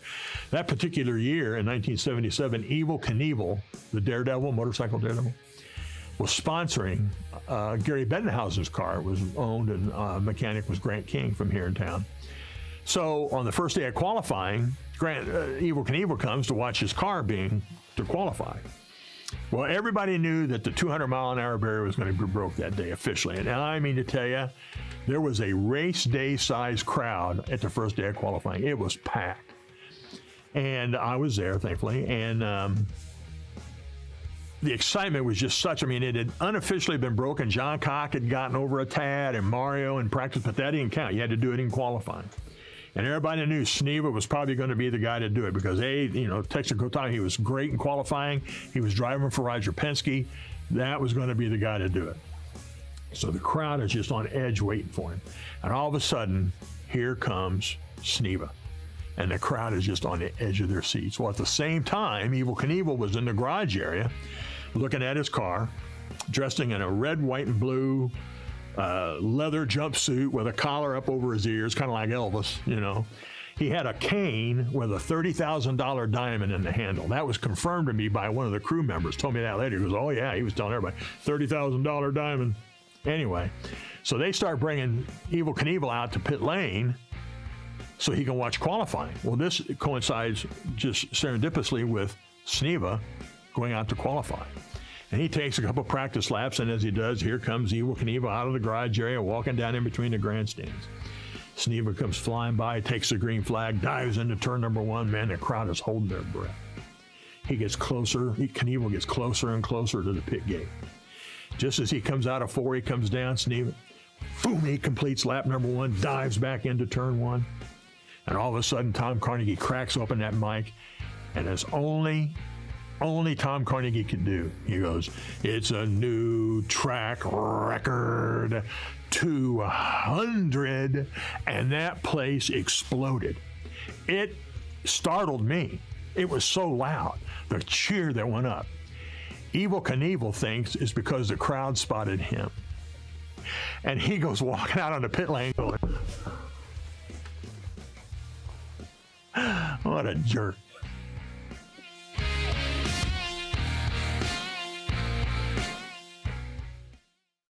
When you become a Bob and Tom VIP member, you get more and less. Wait, what? Which one? Which one is it? More or less? It's both. VIP members get more stuff to hear and less commercials to not hear. So Bob and Tom VIP is a good deal? Yeah, more or less. Hey, looking for the link to sync with Bob and Tom VIP?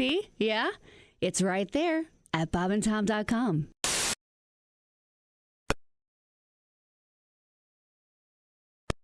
I'm just checking. Never mind. Hey, welcome back to the Bob and Tom Show. We're in the O'Reilly Auto Parts Studios at the Silac Insurance News Desk. It's Christy Lee. Hello, Chick. There's Jeff Oskey. Hey, buddy. Hello, Josh Arnold. Hello. Ace Cosby has returned. I am Chick McGee, and here's Tom with a special guest. Joining us in the studio, he is a very, very fine race car driver, won the Indianapolis 500 a couple of times. He is Ari Luyendyk. Good morning. Ari, it's great to see you. I thought I would begin with a stupid question. This will be the first in a series of dumb questions. Oh, boy. We have coming up a news story about the most common names in the United States. Now, your name is Arie, A-R-I-E. Now, where you come from, in Holland? Yeah, the Netherlands. Netherlands. Holland. Is that a common name? Yeah, very common. Really? Yeah, nothing unique. So. Are there any other famous Aries? I couldn't tell you. See? His son. Arie Luyendyk Jr. Yeah. And he's probably more famous than I am because of his TV Bachelor deal, yeah. Yeah, The Bachelor. Yeah. But yeah, we'll be getting to that list of famous names. Anybody want to guess, by the way, what the most common name of a baby in America is right now? Male or female? Alphonse. Go with male first. Go with male. Liam. You're right. Liam is correct. Every baby I meet now is named Liam. What about Alphonse? It's a perfect name. It is great. It's a great name, but it's not on the list. Now, is Ari, is that the full name? Yeah, that's the full name, and my parents were pretty, how shall I say, straightforward. I don't have a middle name or anything, so it's just on my passport, Arie Luyendyk. But my last name was spelled Luyendyk, and I changed it to Y because with the IJ, I figured in America, become a tongue twister. So yeah, you're right. And I made it easier on everybody, but it's hard on myself because when I travel to Europe, they see the IJ on my passport, but then they see the Y on my driver's license, and it gets a little muddled with airlines and TSA and all that. I was kind of hoping that Ari would be short for Aristotle. It's not, no. I'd go with that, though, Ari. Now, Ari, I don't know if I have to explain this to you or not, but Tom is one of those Americans who it doesn't matter how you spell it or how you pronounce it. He has certain ideas about how you should spell it and pronounce it, and you're doing it wrong the way you're doing it. Arie Luyendyk, a great race car driver, retired, and now author. This is the heaviest book I have ever seen. What is that, like 30 pounds? It's Arie Luyendyk, the biography of a unique racing life. And it shows you in the Provimi Veal Indy car. And number 30, because you made it number 30 because Domino's delivers in 30 minutes, right? When I started driving for Dutch and they always had 30 on the car because they were delivering in 30 minutes. So I think that took a turn for the worse when they were having some accidents with the drivers. So, so then, not the Indy car, the actual pizza delivery guy. Actually, so after I won the race, they made this poster to promote the victory and everything, but they canned the whole idea because that weekend they had a deadly accident and they quit doing all the promotions. Anyway, now when you win the Indy 500, you get your face. They put what is it called? A bas relief, the little sculpture of your face on there, and you're on there twice. Yeah. Do they use the same one, or do they do a different one since you're what? No, it's amazing. The sculptor who does those he's an amazing, and it even shows the age difference. And didn't you? Because you had really long hair, right? The first time you won it. Yeah, the first time I had long hair, so I got long hair on the trophy, and I have short hair on the trophy. Wow. I'll have to check it out the next time I see it. He gave me a copy of it, a little piece in a frame, which is really cool. But yeah. And don't they give you a miniature of the famous Borg Warner trophy? It's maybe a foot long, tall. So you have two of them? I got two of them. They're somewhere in my kitchen cabinet, somewhere up there. Yeah. I don't have any. You know, when you walk into your house, little spotlight. No, I can't see it. No. You don't have a it's trophy hidden. case? I'm not allowed to have anything racing related in the house. Oh, really? Get your stuff out of here. Didn't and by the way, I thought we said no cussing. Chick, by the way, Chick, Tom, watch your mouth. Almost. Okay. By the way, Ari still has the fastest one-lap qualifying record of 237.498, which is almost 237 and a half miles an hour.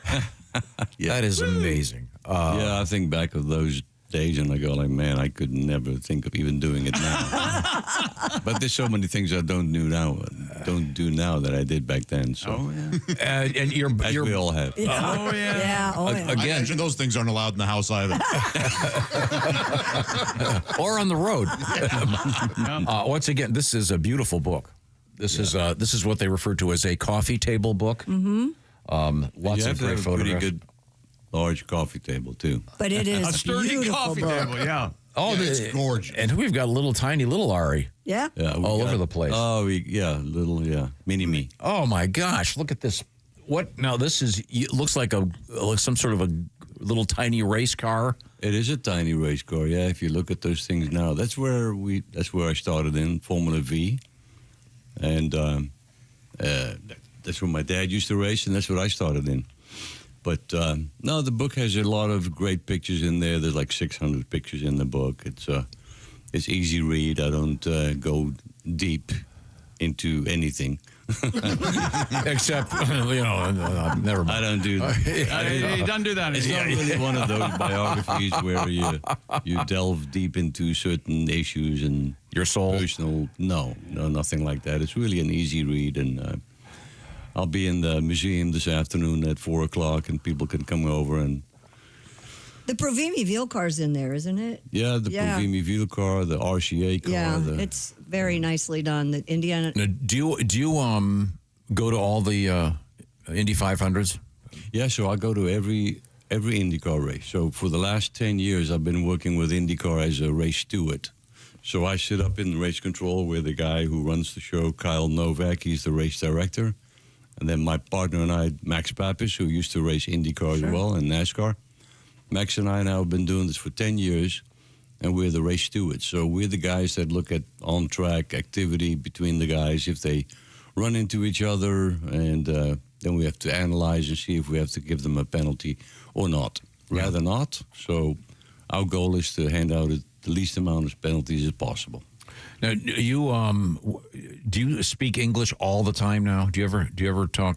No, I talk Dutch every day. Yeah. Oh yeah. I talk Dutch with my wife, and I'm on the phone a lot with people in the Netherlands. So, yeah, when I'm in Holland, I don't have an American accent. Let's put it that way, because I speak Dutch so much. Yeah.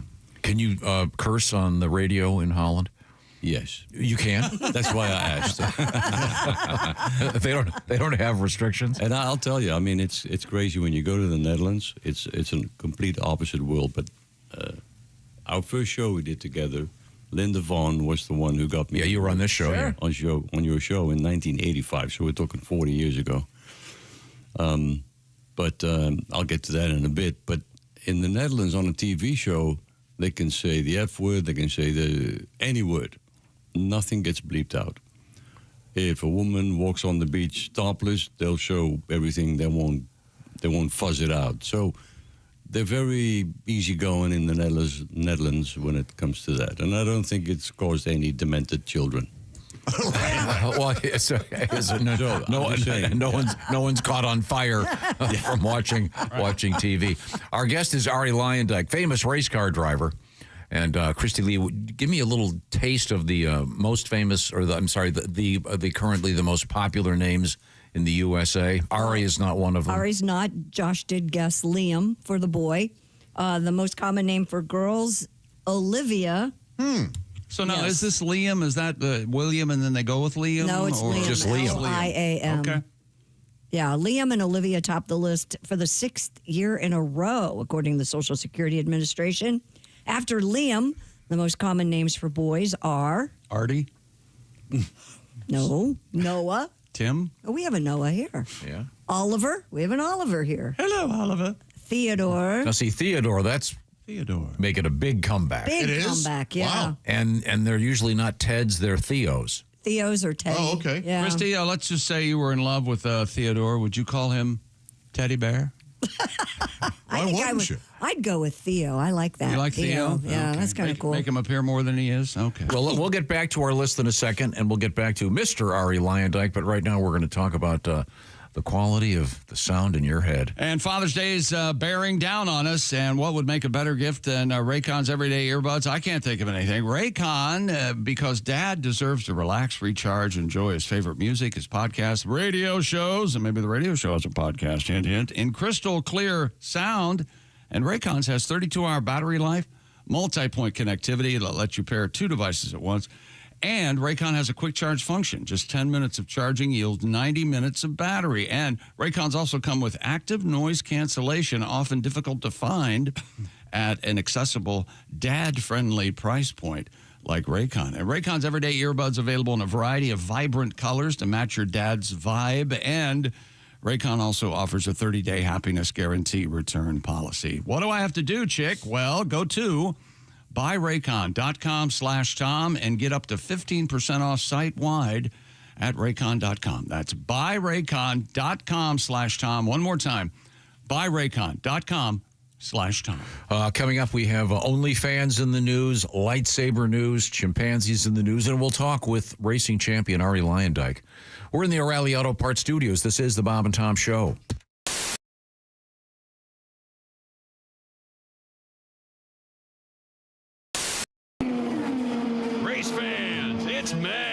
You're out at the track. You're hot and thirsty. If you don't get some relief quick, just like those Indy cars, your body's going to overheat. That's why you need the cool, refreshing blast of body fuel. It's like an overhaul for your body in a 12-ounce can. Just one drink and you'll be refueled and ready for anything your busy lifestyle demands. Excuse me, sir. You look hot and thirsty. Boy, I sure am. I got my 2 kids with me and I forgot the cooler in the car. God, it's got to be 100 degrees out here. I could sure go for a cold drink of water. Water? You don't want water. You want something that'll replenish all the fluids you've lost. You need the overhaul for your body in a 12-ounce can. You need body fuel. Body fuel? I never heard of it. That's because it's new. Here, try this with. Jesus! This tastes like motor oil. Well, there is some motor oil in there. And some transmission fluid, gasoline, and even a little engine coolant. Engine coolant? Hey, I can't see. Well, of course you can't see. That's the power of body on your system, making it just like brand new. What do you think of body fuel? Are you trying to kill me? Hey, what's that fizzing noise? That's a little battery amp. Sure, it'll keep your body running smooth and efficient. How do you like the sporty racing look of the package? I can't see it. I can't see anything. Well, it's very sporty. Don't worry, preliminary testing shows that the blindness is only a temporary side effect. Anyway, how about that refreshing, cool, clear taste? Come here. I'm going to sue you bastards. Come here. Where are you? I can't see anything. Body fuel. When you're so thirsty you could die. Try one of Body Fuel's 3 delicious flavors: original lemon lime, iced tea, or diesel. I can't feel my tongue. My gums are bleeding. My gums are bleeding. Body Fuel from the people who brought you Thirspiration Plus. It's the health drink for those on the run. Go out and pick up some Body Fuel today at a supermarket or auto parts store near you. Come here, you son of a bitch.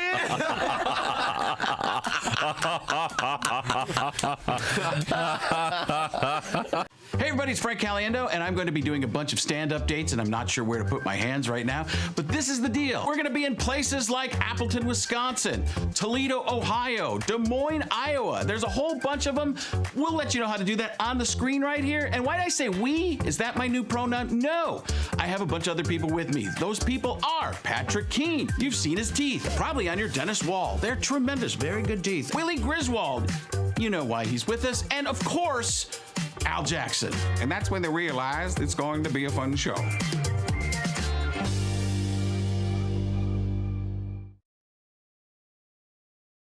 Yeah, I don't know, I'm just getting old. I I'm not doing this gracefully. I hate technology. I hate any kind of change. Have you seen this commercial for a car where they say the car can actually anticipate when you're going to have a wreck? The car can predict when you're going to, I guess they got some kind of computer on board. Right. I thought, if that was really true, as soon as I hand the keys to my son, the damn airbags would go off. You know what I mean? But I saw all this technology. Like I'm sure you guys probably have this. I just don't understand if this like MySpace and Facebook. Oh yeah, Twitter. I just don't. I don't understand the concept. Can you imagine being in a mall and going up to a complete stranger and going, "Psst, could I be your friend?" Denied. You be denied bail. That should be denied. And young people out there, I'm not saying I'm right. I know this is old man cranky talk. I really do. But I just don't understand. I see all these young college kids getting tattoos with like Chinese characters on their arm. Yeah. You think there's college kids in China getting "Get her done" tattooed on their arms? I find that unlikely, don't you? That's very possible. Now, this you don't have to be old or cranky for this to make you mad, but this is making me nuts. Have you noticed how lately when you call these tech support things, in my case, I was calling my credit card, but one of these 1-800 things, we know this has been outsourced for a while, but sure. Remember in the beginning how they try to pretend like they're American? Oh, yeah. They'd say, "Oh, my name is Sean." You go, "Yeah, how's the weather in Calcutta today, Sean?" But now they don't even care. Have you noticed that? I mean, I'm serious. I called the other day, and the guy just told me his an Indian name, and when they put me on hold, they're playing Ravi Shankar. They didn't bother to hide it at all, and I was getting so frustrated because I wasn't getting anything done. I kept saying, "Excuse me, I'm sorry. What was that? Please, excuse me. Could repeat that." And here's what I want you guys to do. It was a lot of fun for me. Maybe we'll start a movement. I started mumbling on purpose, like Boomhauer from King of the Hill or Gabby Hayes. I started going, "Yeah, they damn well some make up a thing in there, put someone down on him." He goes, "Excuse me, what?" I said, "Yeah, how do you like it up, Boom? Huh? Try that on for size." Hi, this is Pat Godwin from the Bob and Tom Show. Miss some of the show? You don't want to do that. Become a Bob and Tom VIP and subscribe to the audio and video podcasts. The Bob and Tom Show, on air, on app, and on demand.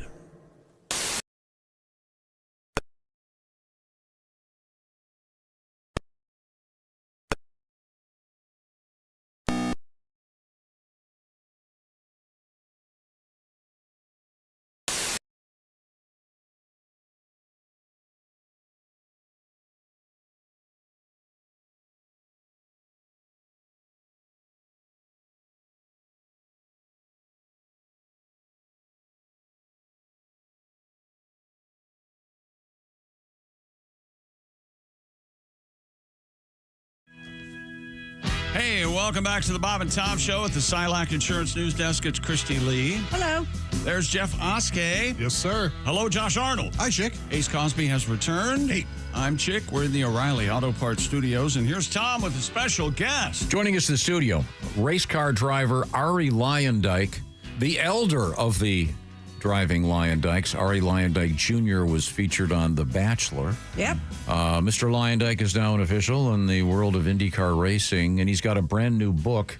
I'll reach over there, and this is going to be my weightlifting for today. I have my workout this afternoon, but I'll be able to walk in and go, "Hey, listen, I've already picked up this book." It's beautiful. It is. It's Ari Luyendyk, the biography of a unique racing life. And Ari has been living in the Scottsdale, Arizona area for several decades now. Yeah, for 35 years. I moved there from Wisconsin. I lived in Milwaukee first when I got here. In '84, I got to the United States. Did you speak English or when you got here? Were you already pretty fluent? I did, yeah, because I actually grew up in Cape Town, South Africa. So when I was a kid, 2 years old, my parents moved there, and I literally went to English school. And when we went back to the Netherlands, when I was 10, I couldn't speak Dutch. Ooh. I understood my parents, but I didn't speak it. So, yeah, my English was good. What do you dream in? Do you dream in English? That's a good question. I don't know. Josh, do you? Most of the time, English, I think. I have this reoccurring dream, and I guess it's a dream that a lot of, even now, being retired, I'll dream about me. I'm looking around in the paddock for where's my helmet and where's my driving shoes, my gloves, and the car's already out on the track, and I'm like, oh, I'm going to miss the race. Anxiety dream. That dream keeps coming back. That is the weirdest thing. That is amazing. I wonder if every profession has it. We have it here where you're like, oh, the song's running out, and you have nowhere to go, and you can't get to the microphone, and Or do you have the one where you're in school and they get the test? You have to pass the test to graduate. You have no idea what any of the answers are. Mine's always a radio station. Always. I wonder if like you say, do surgeons dream of standing over the body? It's Where's bleeding. my scalpel? Where are all the tools? They must. They have to. And as a kid, when I came back from South Africa, when my parents went back to the Netherlands, I always dreamt about South Africa. That always kept coming back, that dream, because I didn't really care to go back to the Netherlands. I didn't know about it. I loved it where I was. And then when I was about 21, I went back to South Africa for like 6 months, and that dream never came back. Wow. It's amazing how these things work in your head. Yeah. We're going to need someone to analyze all this stuff. Mm-hmm. Now, when you're back in the Netherlands, what's the speed limit there? Oh, it's terrible. Yeah. It's 100 kilometers, which is like 50 on the highway. And literally everybody is driving next to each other doing 50. Because nobody dares to go 55. Oh. Because they have all these lines cut in the surface. They call it trajectory check system. And they will nail you, and it records the license plate, and you get the ticket in the mail. There's no disputing it. Are the Netherlands, is that the place where maybe it's somewhere else, where if your fine is based on your income?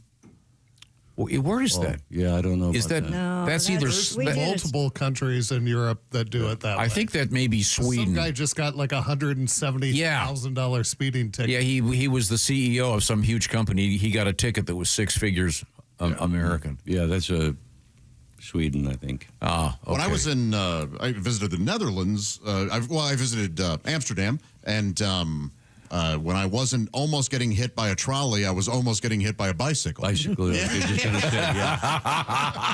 They have like 18 million bikes in the Netherlands. Yeah, and we have like, I think 14 million people. Amazing. Or it's the other way around. But anyway, it's amazing when you see these parking structures for people. They go to work on their bicycle.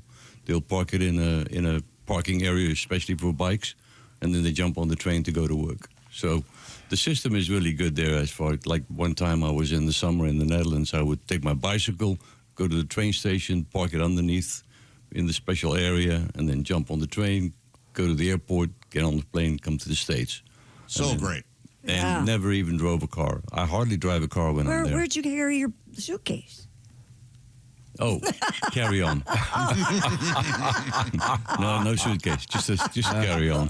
We're speaking with Arie Luyendyk. Arie Luyendyk is a distinguished race car driver, happened to win the Indy 500 twice in his career. Finland is the place that had the big, huge traffic fine. Okay. Yes. Yeah. Mm-hmm. That's amazing. So do people not get really souped up cars in the Netherlands? No, they have. It's amazing. They drive beautiful Porsches and stuff, and you see them every now and then, but they cannot really drive that them would be fast. awful. Yeah, I don't know. When I'm there, I'm always doing the speed limit because you don't know where those checkpoints are in the road. So I guess guys that live there all year long know where they are and maybe open it up here and there. But yeah, I'm glad to be back in the States because here you actually have to be caught. So I mean, no, it's way better. You have to just be, pay attention. You might get away with speeding. Yeah. you got a picture though, right, Josh? Didn't you get a speeding? Yeah, some of that, as our friend Augie calls it, the paparazzi. That's right. Take a photo, and that's becoming a much bigger thing, where they're gonna just, they don't have to be out there. They'll just, hey, we're going. Yeah, but see, they shouldn't tell you that the camera is coming up. No, they should.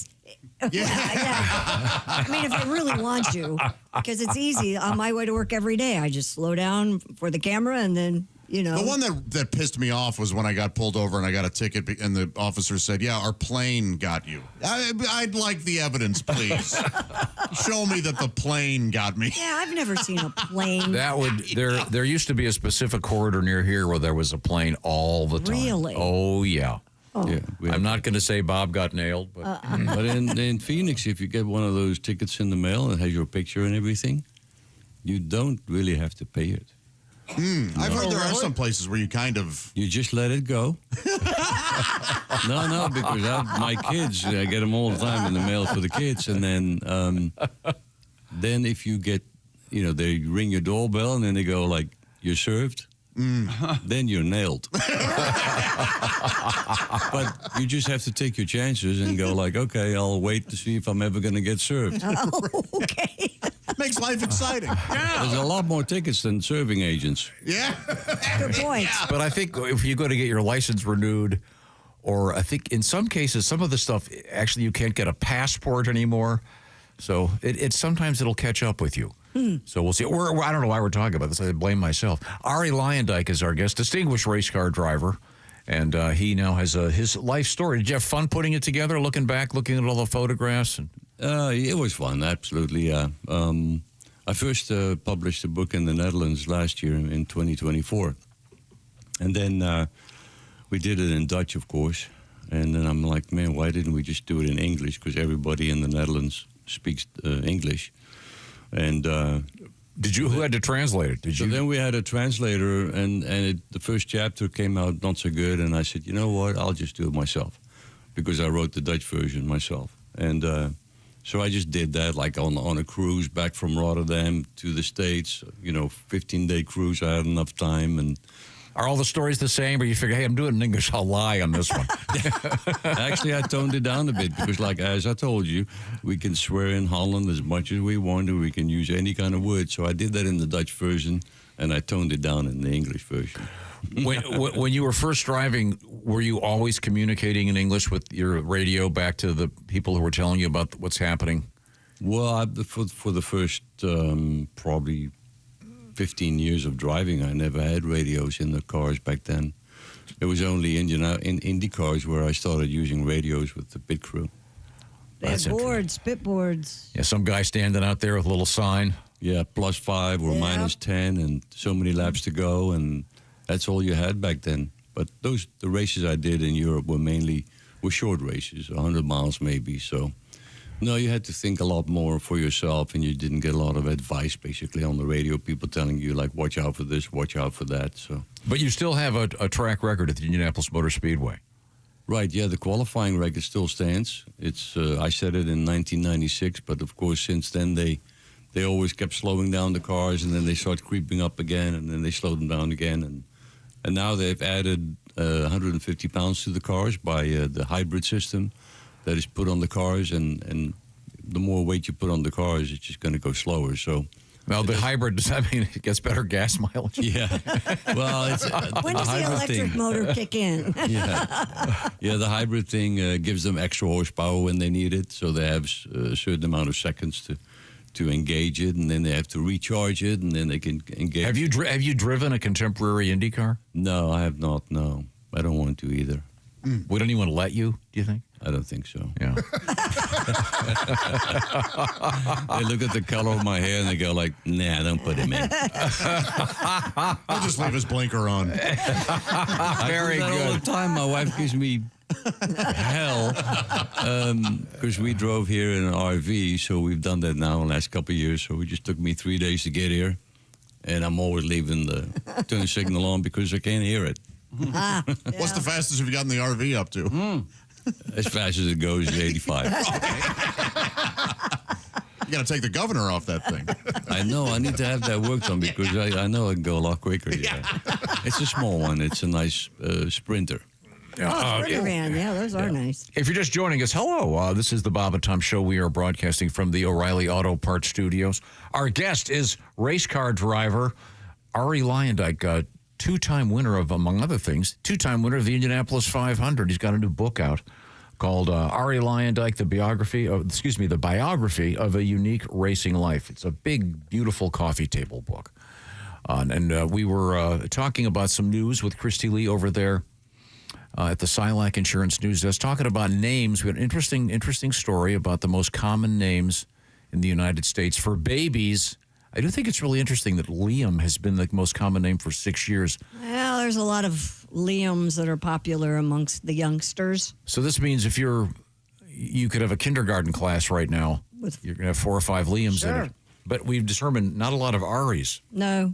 We have Liam, Noah, Oliver, Theodore. Then we go to James, Henry, Mateo, Elijah. We have an Elijah. Yeah. Lucas and William. Rounding out the top 10. No. Mateo. No. I like Mateo. Good old Italian name. No. Why not like Monty or something American? What happened to like Chick and Tom? Yeah, and Ari, Josh. I have a Luca. Oh, there Luca's you a good one. And I have an Alec, and I have an Ari, and I have a Maida, which is the girl's name Maida. I never see it anywhere. I happened to stumble on the name and told my wife this is cool, and then we named her Maida. Is there an RE3? No, I don't think they want to use my name anymore in the family. He has a lot of grand girls. We're going to get to that. Olivia, the most common name for girls. The big O. Yep, followed by Emma, Amelia, Charlotte, Mia, Sophia, Isabella, Evelyn, Ava, and Sophia again. All pretty. Sophia, PH, and then Sophia with an F. Wow. I wanted a Sophia with an F. What's the distinction there? Is that the Italian spelling? Yeah. Sophia Loren. Is she an F? No, she's a PH. Sophia Loren's a PH. Oh, isn't she? yeah. PH, yeah. I don't know. Is Sophia Spanish, maybe? I don't know. I just thought with it an looked F? prettier. Yeah. No, that's just hillbilly. Like, Oh, what trash. $OFIA. Yeah. But what's interesting to me is I noticed that from a few years ago it was Hayden, Jaden. Yeah, I remember that. Caden. Yeah, those have all kind of gone away. It looks like. This is interesting. In the boys' name category, Truce, the Old English name meaning peace. I've never heard that. T-R-U. Yeah, I've Truce, neither have I. Truce. Interesting. That's a It great name. rose from 11,118 spots from last year's position to rank 991. Oh, hey, this just in. The Pope has changed his name from Leo to Liam. Because he wants to be part of the trending. Luna slipped out of the top 10, by the way. L-U-N-A because she's for women. crazy. We have my son has a dog called Luna. Yeah. Yeah. The dog name. The It dog. is a good dog name. I agree. The dog name list. There's usually a couple of corresponding names. Sure. The dogs and the humans. I have a dog named after the former coach of the Indianapolis Colts, Tony Dungy. Oh, Tony? That's a cool name. No, I named him Dungy. Yeah, this is a great story. The dog you got for your daughter, who you were going to allow your daughter to name, but and he took it didn't over. like it, so you named him yourself. She's we only never nice. we never got to these the famous Leos. And I've got like 10. Ready? DiCaprio. Yeah. Tolstoy. Yep. Da Vinci. Yep. DeRocher. Yep. Szilard. Who's Leo DeRocher? He was a Major Baseball. League Baseball man. guy. Boy, I don't know that. Szilard is one of the physicists responsible for He actually came the up with atomic bomb. letter, and Einstein just signed Sure. it. Leo Sayer. Oh, yeah. Yes. I feel You like make me feel dancing. like dancing. Leo Kottke. Yes. Guitarist. That's singer. right. Leo the Lion, MGM. Oh, yes. Sure. Leo Nomalini. San Not Francisco familiar. 49ers major NFL Hall of Fame. Leo Nomalini. Wow. He's the last most famous. Oh. And finally, just for Tom, Leo Gorcey. Who's Leo Gorcey? One of the Bowery boys. That's right. Oh, my gosh. The head Bowery boy. He was Slick. He was the leader. He was the of Bowery Boys. lead guy, yeah. What about Leo Bloom? That's a fake name. Okay. We're not the counting producers. fictional. From the producers. We're not counting fictional. We could, yeah. Well, Speaking of Bloom's in Leo, there. we have Pope Leo in the news again. Uncle Leo. Okay. Portillo's is paying tribute to Chicago native Pope Leo XIV with a new limited time sandwich. Oh, yeah? The restaurant describes it as follows. The Leo is what it's called. Is it fish? Fish sandwich? Features Portillo's divinely seasoned Italian beef baptized in gravy. Oh, so it's just their sandwich. And it's topped with a choice of sweet peppers. What did you want it to be? It's just a damn sandwich. I mean, that's what their sandwich. That's one of their most popular sandwiches. No, but I mean, the press release, I listened to when they say baptized in gravy. Yes. It's made out of angel's wings. And the Holy Trinity of peppers, sweet peppers. I don't know, how do you say that? Giardina? How do you? I don't know. I always called it Gardenia. Gardenias? Giardinieri. Giardinieri. I never knew. Or Diniera, maybe. I don't know. See? Gina Dinieri sounds like the girl you want to take to prom. Yeah. Hot and easy. The young Sophia Loren. Sounds like, what do you call it? Venereal disease. Yeah, kind of does. Oh, he's got Gina Dinieri. Yeah, poor guy. That's what it sounds like. It'll be over in a couple Now, in your saying your kid that name. You probably don't want to answer this, but in your day, what driver had the most venereal diseases? Okay. Oh my God! I told you wouldn't want to answer there. The you brought sandwich will it be up. available You got to throughout read the May, book. which is also Italian Beef Month. So wait a second. What? So this is a famous restaurant. You've never been to It's Portillo's? delicious. Yeah, really good. There's one You've right never up been the to street. Portillo's? Are they basic? Is the bear based on this? The whole thing with the No, it's a but the sandwiches were semi-similar in that it's a beef sandwich. The Italian beef sandwich. It's more of a neighborhood restaurant. But you can order this. You can order it dry. You can order it dunked, where they'll actually dunk it in the. I think they call it. Don't they call it wet? I think so. Okay, yeah, I'm looking at this. They have a shake called the cake shake. It's ice cream blended with an entire slice of chocolate cake. That's right. I've never gotten it because I don't want to like it. That's why I've never tried cocaine. What if I love it? How about what if I love it? Now I have to do it every day. You and I, one of these days, we'll sit down. We'll both have one.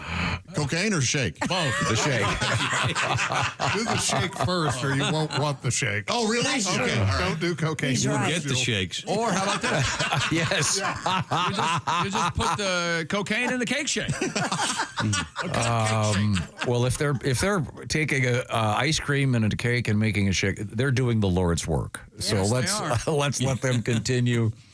That's really funny. So that's sacrilegious to say that they're baptizing it in gravy. I guess that's okay. I think it's. I mean, Will they serve Chicago? Catholics have a good sense of humor. Will they serve it on Friday? Well, not during Lent or Advent, but. Okay. Oh, they'll serve it, but you. Just for their clientele that is I not hope of they the serve it in upside down miter. Like, you gotta eat it out of that with a side of fryer fries. Just Now I have to go to reconciliation. Thanks. Okay, well, thank you very much. Arie Luyendyk hanging out with us. I know Ari's got to move on. That's okay. I'm having a good time. I like the way you can guys stay. Yeah. I like the way you guys play off Yeah, of we each got other. cake shake and cocaine coming. You don't want to go mad. Right now, the Bob and Tom Show, sponsored by BetterHelp. BetterHelp is a new way, or let me put it this way. It's an easier way to access therapy. And I say it's new. It's actually been up and running for 10 years. They now have... I just heard that the number is now up to 35,000 licensed therapists working with them, and they have been helping 5 million people. It's called BetterHelp. It's about accessing therapy online. So it's a lot more convenient, and it's significantly cheaper. Get the details by going to betterhelp.com/BT show. The /BT show will knock 10% off your first month. It's all about accessing health care, and we're talking about mental health. This happens to be Mental Health Awareness Month. And a good number of Americans in a recent survey, more than a quarter, were saying that they'd avoided therapy and mental health support because they had a fear of being judged. Well, as Jim Irsay says, you want to get rid of the stigma, break the stigma.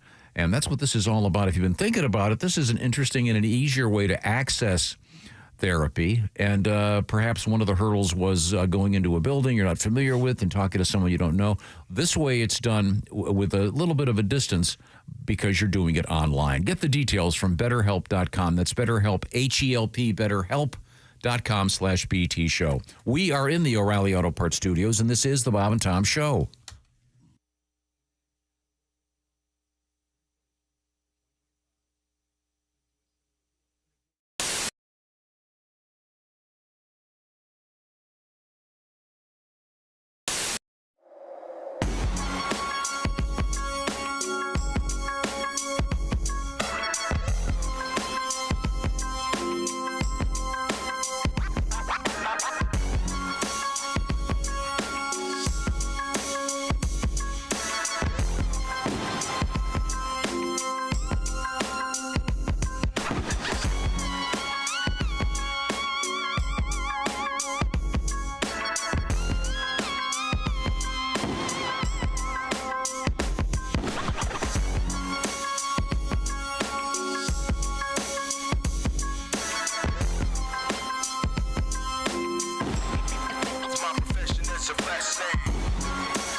breakup with your brewer, switch to Java House. Amazingly smooth barista quality cold brew in seconds with no equipment required. Just peel and pour over hot or cold water. Effortlessly easy. Coffee, teas, hydration and energy drinks, hot cocoa and more. Order online at javahouse.com. Java House, the official coffee and refreshments of the Bob and Tom Show.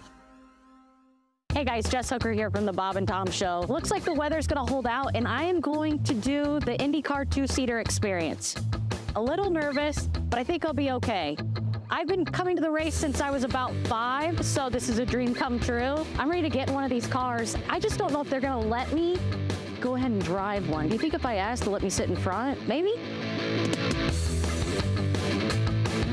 Here we go. The nerves are setting in. I'm just waiting for the excitement to trump the nerves.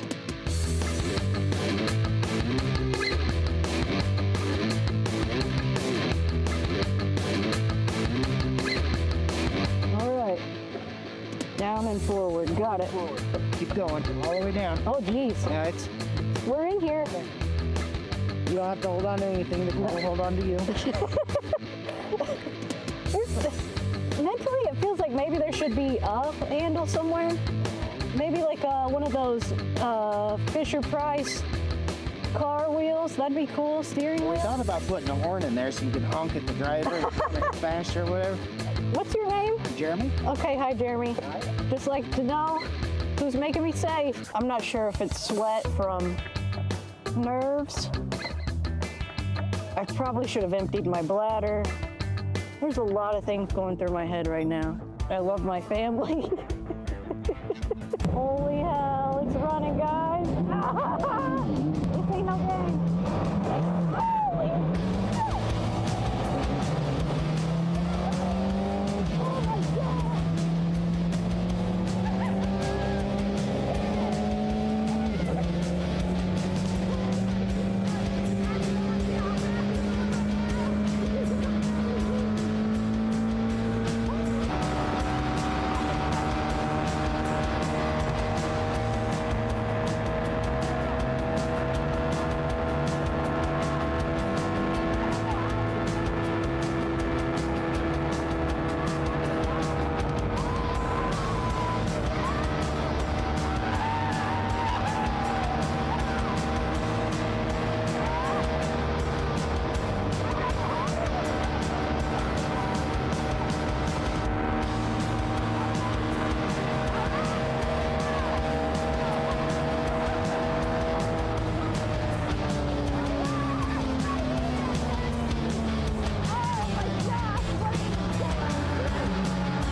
Holy hell. All right. Oh my God. The first lap, I don't know why I'm winded. I didn't do anything. First lap, oh my gosh, we're getting up to speed. This is amazing, it's awesome. Second lap, oh hell, how fast are we going? Third lap, I got a little nauseous, I'm not gonna lie. I don't know how those guys do this for hours at a time. This is nuts. But I feel like the luckiest girl in the world. I can't believe that I'm here, that I was on the track, that I got to do this today. This is just like a dream come true for anybody who loves IndyCar, but especially a girl that's been raised here in Indianapolis. She comes out here every year, my entire life since I was 4 years old. I'm still in shock. But you cross over those bricks and you see the pagoda coming out of turn 4, and I don't know what I could compare it to. Holy hell, dude. Beautiful. Now, your kids are, what, 11 is your son, right? Yes, correct. How old's your daughter? 6. Okay, great. Yeah, she still gets away with stuff, probably. 6 years old. She's so funny that I just refuse to punish her for anything. Right. She came up from kindergarten one day and she goes, "Dad, Stacy and I were playing catch and she hit me right in the balls." She only has an older brother. She's only heard that area referred to as that. A good dad would tell her that she's wrong. I am not going to do that. I have chosen to use that to my advantage. She'll be on her first date and making out with some dude and she'll be like, "Touch my ball." Guess who's done making out? Until at least college, because now everyone in high school thinks she has balls. Thanks, Facebook. Best daddy. Come on.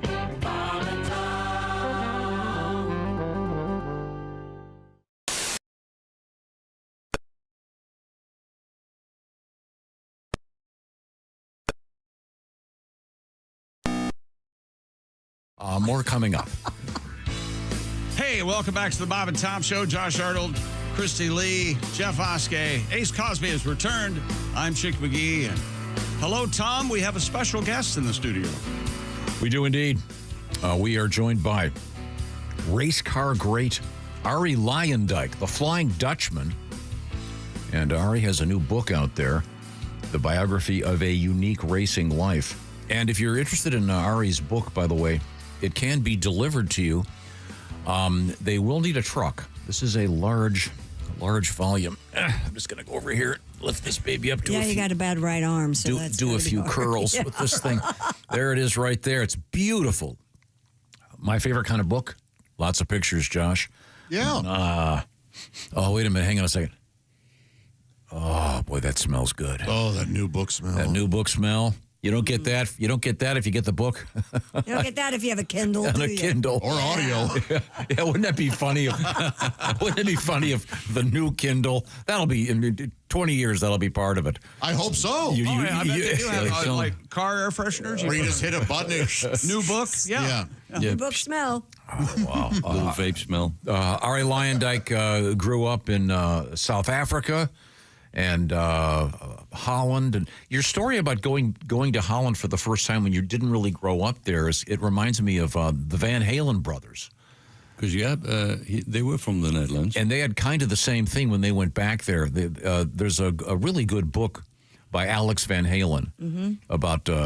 it's primarily about his early life, and he goes into a little bit of the Van Halen story, but there's not a lot of negativity about Sammy Hagar or anything, but it's a kind of an interesting book. But have you ever met Alex Van Halen? No, I have not. No, I did meet Sammy Hagar. He used to come to a lot of our races. He was friends with Kevin Cogan, remember? Yeah. Kevin Cogan. Yeah. That's how I met him, and sometimes I run into him in Scottsdale because he goes to the Barrett Jackson auctions quite a bit, and so do I. So, I saw a lot of cars, collective cars. Excuse me? Do you have a lot of cars? No, I'm not a collector. Oh, okay. Yeah, Sammy I just read Sammy Hagar just sold one of his Porsches. He sold one. Did he sell one here at Mecum, I think? For quite a bit of money. He sold I think it was an Enzo Ferrari. Yep. And I think it was 1.3 million or something. Wow. Yeah. Maybe more. I don't really remember. Can you drive that without? Yeah, you could drive it. I mean, what kind of insurance payments do you have? The more you drive it, the less it becomes worth less because you don't. People buy a Porsche and then they don't want to put miles on it. It's like reminds me of this poster about this beautiful woman, and then it's an Aston Martin poster. And it says, well, you didn't marry her for the next guy. So put miles on your car. That's a great saying. Well, that is... Yeah, well, I've never understood that. You buy a beautiful car and you don't drive it? Yeah, but I'm guilty of that, too. I do have a Porsche that I own a Porsche, and it's a 2008. And I try to put the least amount of miles as I can on it. So I'm at 39,000 and I don't want to go to 40. Oh. Doesn't make sense, but whatever. Okay. I like looking at it. We're hanging out with Arie Luyendyk. Once again, by the way, we'll post a link to this.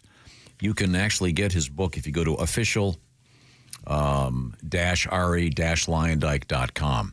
The spelling of that I'll let you just Google it, and you'll be able to find it. Luyendyk is a tough one. Yeah, but Arie's A-R-I-E. Yes. Yeah. Easy. So you can get that pretty easy. Christy Lee is with us, and she is a long-time race fan. Yeah. I was just going to mention the first time that Ari ever came on our show, a few days later, he won the Indianapolis 500 for the first time. No. The first time I came on the show was 85, and I won in 1990. I remember that race. I have when I was a little boy, I went down and got his signature on pit row. Little boy, how old are you? I'm much older than you then? A little bit. Yeah. I've had some really hard years. I look way worse than I am. I thought you still got good hair, man. Thanks, man. I thought you'd won it the first time we talked to you. I know in the other room there's a signed a poster. The poster for that race we had you signed. Yeah, and I've been on the show a few times, and I do remember the first show because you asked me, and I told somebody the story last night, and they thought it was funny. But Tom asked me. Bob asked me. I don't remember who. Now I don't remember who. 40 years ago. They said, "You're from the Netherlands, right? And don't they have legalized prostitution over there?" That would be Bob. That'd be Bob. And I said, "Yeah, instead of in Holland, you go for lunch, you go get laid." That's a good lunch. Yeah. Probably I got to laugh out of it again. 40 years later. Probably a pretty good diet. Yeah. No chips. Cutting back on your carbs. Wow. Well, Ari, it's always a great pleasure to see you. Now let's find a fun story we can share with Mr. Luyendyk. Well, that's what I was looking at. That may be something controversial. How about the story about the OnlyFans? Well, see, I was going to avoid that one. Oh, you want to avoid that? Yeah. Oh, now I'm curious. All right. A new survey out there reveals half of the people believe subscribing to an OnlyFans account constitutes cheating. And only what? OnlyFans? OnlyFans? Are you aware of OnlyFans? No. Okay. It's essentially an amateur. We'll say an X-rated, R-rated Instagram. So you can have your own account. A beautiful woman, let's say, would have her own account, and she can charge guys $10 a month to look at all her photos and videos that she puts on. Yeah. And for even more money, can't you talk to them and personalize it? You can message. Things and like you can, that. Yeah. Does this differ though? Does this differ though from looking at pornography? In this case, you are communicating. Oh. Well, it's changed now. But you can message and talk with the person. So I think that's where people would think that's cheating. This is a slippery slope. Yeah. I mean, where does cheating begin and masturbation end, I guess? I'm off it. I hate it now. I would never get back on OnlyFans because they're all run by outside agencies. So you're really communicating with some robot. Yeah. With some 40-year-old guy who's pretending to be the girl. Oh, yeah, honey, my pretty panties. Catfishing. Wow. But see, to me, cheating is if we're both watching the same show. Yep. It's like right now we're watching The Pit, which is about an emergency room in Pittsburgh. And cheating would be if I came home and she'd watched an episode without me. Yeah. Unless if she's out of town or whatever, it's okay. You can watch this episode and I'll watch it too. That's the new definition of cheating for me. Man, that's you would be mad if she said, "Hey, I already watched 2 episodes without you." You wouldn't then go, "Oh, now I can watch those episodes without any chatter." That's Josh. That's Josh Arnold. Yeah, no one's asking questions. Who's this guy? I thought he got killed. Ari, do you watch any of these, any of the serialized shows like The Pit or Mad Men? Is there any? We're watching on Netflix. We're watching You. Oh yeah, I like You. And it's 5 seasons, and I'm on season 5, episode something. And I'm like, already at season 3, I was thinking, why am I watching this? I've gotten really good. It keeps sucking you in. Yeah. It's crazy how they write these shows. It's amazing. But let me ask you about the OnlyFans. OnlyFans in the Netherlands. You have you had, I think, I don't even know if it's on. I don't think so. But you could call these. They had these commercials on TV. Call 0900 and talk to Alice or whatever. And so I get my phone bill And it's like $300, $500, and like, what happened? I never called. I never used his phone, and my twin boys, they were calling the 0900.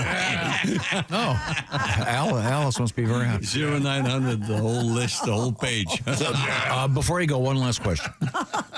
What is the best TV show or movie about what you did for a living, which is racing? I think Rush was a really good movie. The way they put it together.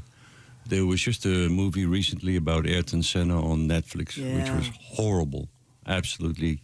Although there were some parts of it that were good, but most of the parts, especially the driving parts, were really bad. I also thought that Ford versus Ferrari had a lot of good things about it, but then also a lot of bad things. Like they're going down a straightaway. Back then it was 4 miles long, the straightaway, and you'd be doing 200 plus. And these two guys were literally looking at each other and yelling at each other. I'm like, really? Who the hell was the producer on this thing? Yeah. So, and on that straightaway, they were actually changing gears. So you're going down the straightaway for 4 miles and you're changing gears, which is not possible because you put it in top gear and you stay there. But anyway, these details, sometimes I wonder, don't they have a guy like me or Danny Sullivan or somebody else who raced, like giving them some pointers? Mm-hmm. They should. Yeah. It's easy to do because those are some simple mistakes. But Rush is the best one. I thought that was really well. I thought Rush was, yeah. And I guess I said that was the last question. I lied. One more. Of your colleagues from back in the day that you raced against, who do you see the most and get along with the best? First of all, I've gotten along with 99% of them. Who's so the if you have 1%? then I'm not going to say. Yeah, you don't need to say. Actually, you know what? I'm kidding. I've never had. The only controversy I had is with AJ Foyt because he bitch slapped me in Texas on TV. I looked like a total idiot, and then he pushed me to the floor because I didn't know what was coming. But anyway. But that was the only controversy. But AJ and I, we laugh it off now, of course, and I really admire him and respect him, and he's still going strong at 90 years old. Sure. It's pretty amazing. Yeah, absolutely. So you get along with all of them. Yeah. Who do you talk to the most? Mario, because I see Mario a lot. Eddie Cheever. Mark Blundell is a guy from England who raced in champ cars for a while, and every time he comes to Phoenix, we hang out. Kenny Brack, Max Pappas, my partner. There's so many. Yeah, it's almost like a. Can you have a suggestion? Family. Next time you see Max, if he happens to be carrying a new valise, say Pappas got a brand new bag. Oh, geez. That's how we're going to leave? Of course. Valise. These are the O'Reilly Auto Parts Studios. This is the Bob and Tom Show.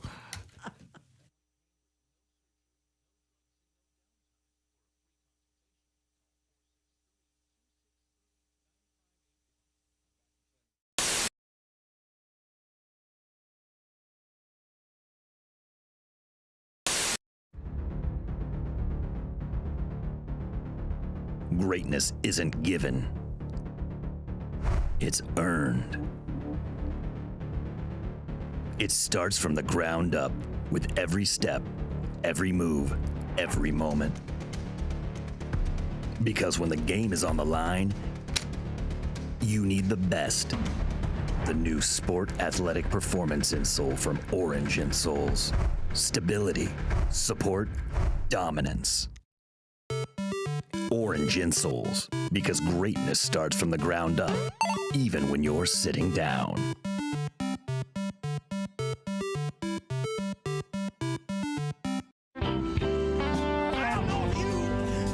Like to eat, but I like to eat. I love food, sure. It don't matter what you put in front of me, I'm gonna eat it. It may smell bad, but I'm gonna eat it. Uh-huh.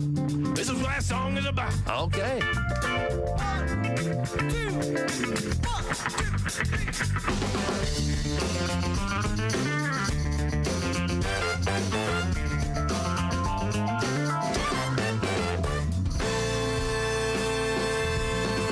I'd say your diet should be called an incomplete on the account of the amount of meat you eat.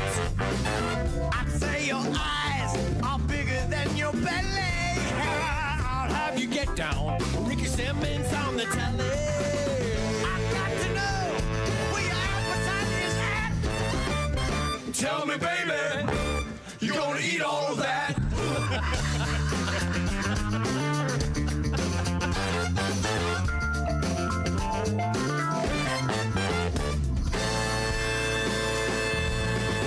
You like it creamy, you like a lot of gravy. I like it wetter, like sailors in the Navy. I can't believe those calories you're counting. Oh, you like dark chocolate, and girl, I've got a mountain. When you're through with this, you're gonna need to take a nap. Tell me, baby, you're gonna eat all of that.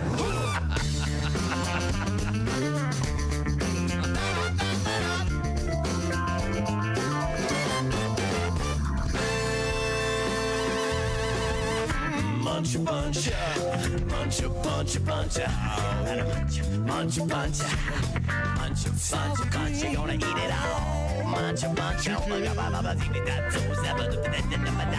that over there? I said, Jiva, mommy. Hey yo, hey yo, you could use a little mayo. Hey yo, I got your meat and two potato. Hey yo, I'm white and creamy like Scott Baio. Hey yo,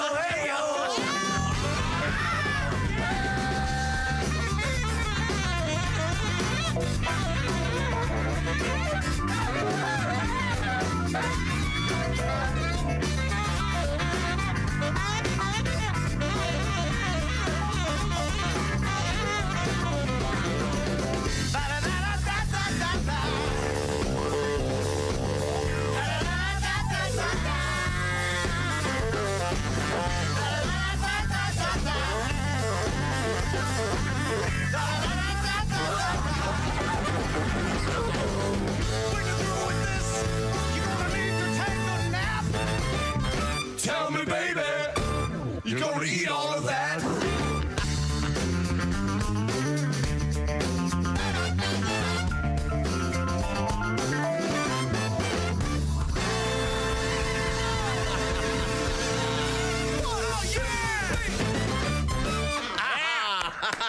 All right.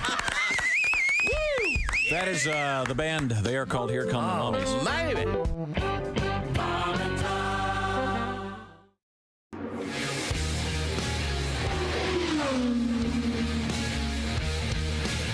When the Beatles played at the Indiana State Fair on September 3rd, 1964, they stayed at the Indianapolis Motor Speedway Motel because at that time that was the neatest, newest hotel, believe it or not.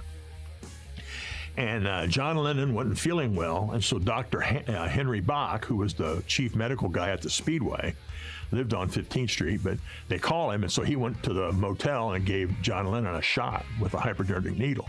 And the next day, his daughter took it to school, at the Speedway schools, and was showing everybody the needle that had given John Lennon a shot.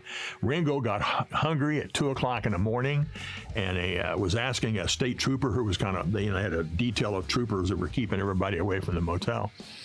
And he goes, where can I get something to eat? And the trooper goes, get in the car. And this trooper at 2 in the morning drove Ringo Starr to Noblesville, had his wife get out of bed, cook Ringo Starr breakfast, and then drove him back to the track. There's pictures of them doing things around the golf course and messing around.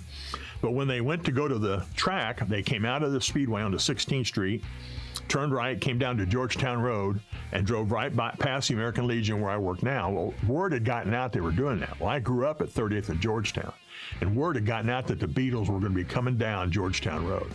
So the streets were lined like it was a parade with people. This on the west side. And all of a sudden, here comes this motorcade and these limos. And I look, and there's Ringo Starr messing with, I saw Ringo Starr as they went past.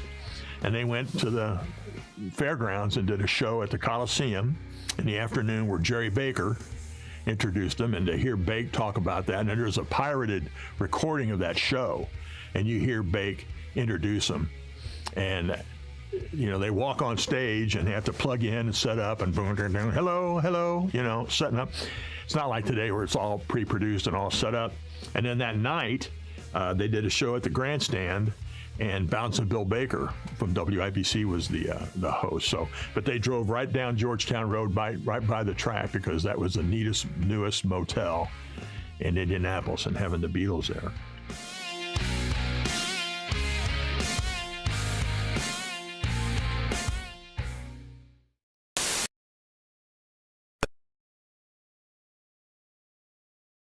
Of Indiana. Welcome back to the Bob and Tom Show at the Silac Insurance News Desk. It's Christy Lee. Hello. There's Jeff Oskey. Yes, sir. Josh Arnold. Hi there. Ace Cosby has returned. Hey. We are in the O'Reilly Auto Parts Studios. I'm Chick McGee. Hello, Tom. Our special guest day continues. It is a special guest indeed. Arie Luyendyk, the great race car driver, two-time winner of the Indianapolis 500. A man who was once, as he said, bitch slapped by A.J. Foyt. There was a minor dispute. You get along fine now. Yeah, but that expression didn't come from me. Somebody told me that's what it's called when somebody comes up from behind and bitch slaps you. In Texas, no less. That sounds like the title of a chapter of a book. Bitch slapped in Texas. Yeah. Better exactly. That of a podcast. Better a country song. I was bitch slapped in Texas. Oh, the great old A.J. Foyt. Yeah. How old is Mr. Foyt now? 90. 90 and maybe 91 already. Yeah. Wow. Okay. Well, we have Christy Lee at the Silac Insurance News Desk. We're going to catch up with some news. And as we mentioned, Ace is back. Ace had some medical issues, and perhaps, are you going to be in good enough voice to do an official return of the Ace Cosby joke of the day? Of course. I still don't know what's going on with my voice right now. Well, I think it's scared because it hasn't been on the air for. Yeah, it's a little timid. Yeah. Maybe you're just choked up to see us. Yeah. Yes, indeed. No? Okay. We'll give you a chance to rest for a second, but we were talking about cheating with OnlyFans. Yes, we were. So what was your conclusion is what, Christy? The What do you poll think? of 54,000 adults found 50% said it was definitely cheating. If you have an orgasm without your partner, that's cheating. If a partner has a subscription to view X-rated content on the platform, 50%. You know what? They're like, I don't know how many people I said that and they went, yes. Yes. 40% said it depends on the type of interaction a partner is having with the creator. If you're which spending is what a lot of money and mentioned. you're communicating with them and telling them you love them. If you're missing a mortgage payment, you might take a look. Now, see, for me, cheating is if I shop at Kroger instead of Whole Foods, then I get. Oh boy! I'm sure you do. Less than 10%. Please tell me you were with a woman and not a Kroger. Normally, I tell you this, Tom. I remind you that the mics are on. But when you say something like that, and Christy goes, "I'm sure you do." No, you know these mics are on, Christy, right? And I'm she just hears kidding. You. Okay, I love Kelly. I go see her every Tuesday. I can tell. Yeah, it sounds like it. No, Arie Luyendyk, race car driver, two-time winner of the Indianapolis 500. Do you ever go grocery shopping? Oh, yeah. Okay, so you're because you have like this real life with real stuff, and let's put it this way: I was normal when I was born. When I was raised, I was normal, and I'm still normal.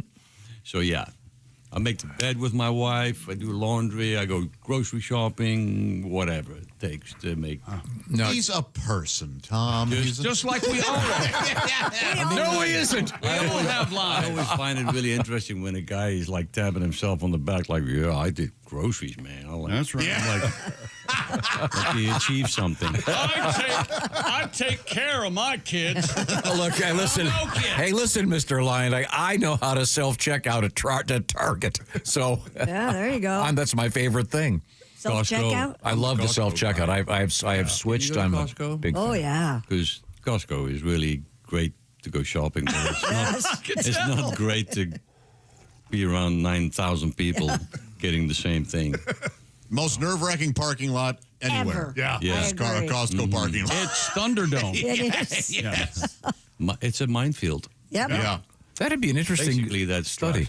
Traffic. You're exactly right. Is a minefield. Yeah. You have to have your senses going strong all the time. I wonder if there's an insurance company that can tell you what place has the most in parking lot collisions. Sure there are. Oh, I'm sure. Yeah. Absolutely. I made Eye my doctors. Hang on a second. What did you say, Josh? Eye doctor parking lot. Thank you. Good call. Do you get, Ari, do you get recognized much? No. I used to when I had the long hair. I was going to say, because there was a time when you were kind of... But now I'm balding and getting, I have gray hair and everything, so it's great. I can walk around. I feel like you were, when we were coming up watching the race, I feel like you were the cool, hip one that like all the guys wanted to grow up to be, because you had this gorgeous hair and you were cool and had a cool accent and you kind of carried yourself in a way like you made it accessible to the younger generation, I feel like. Yeah. As you're saying, as opposed to right now.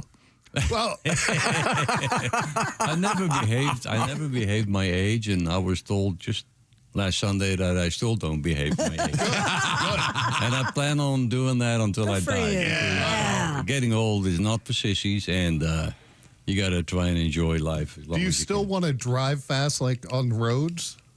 No. You're done with all that? I go, that? like when I'm in my RV, I drive as fast as I can to get somewhere, but yeah. But you don't have that desire to speed? No, I don't. No, not really. I do. I went on a racetrack a few weeks ago in Phoenix. Ari Jr. had an event for a charity, and I took my car around the track, and it was fun. Nice. But it's not something I really want to do all the time. There's a lot of pageantry at the Indianapolis 500, and the 109th running of it is just around the corner. Have you ever done one of those things where you get in an old car and drive around? In fact, yeah, I'm going to parade. I'm going to drive my 1990 winning car. I'm going to drive it around the track before the 500 this year. No kidding. Yeah, they took all the cars out of the museum, and now they got mine up and running. And I'll be driving it, I think, like 10:30.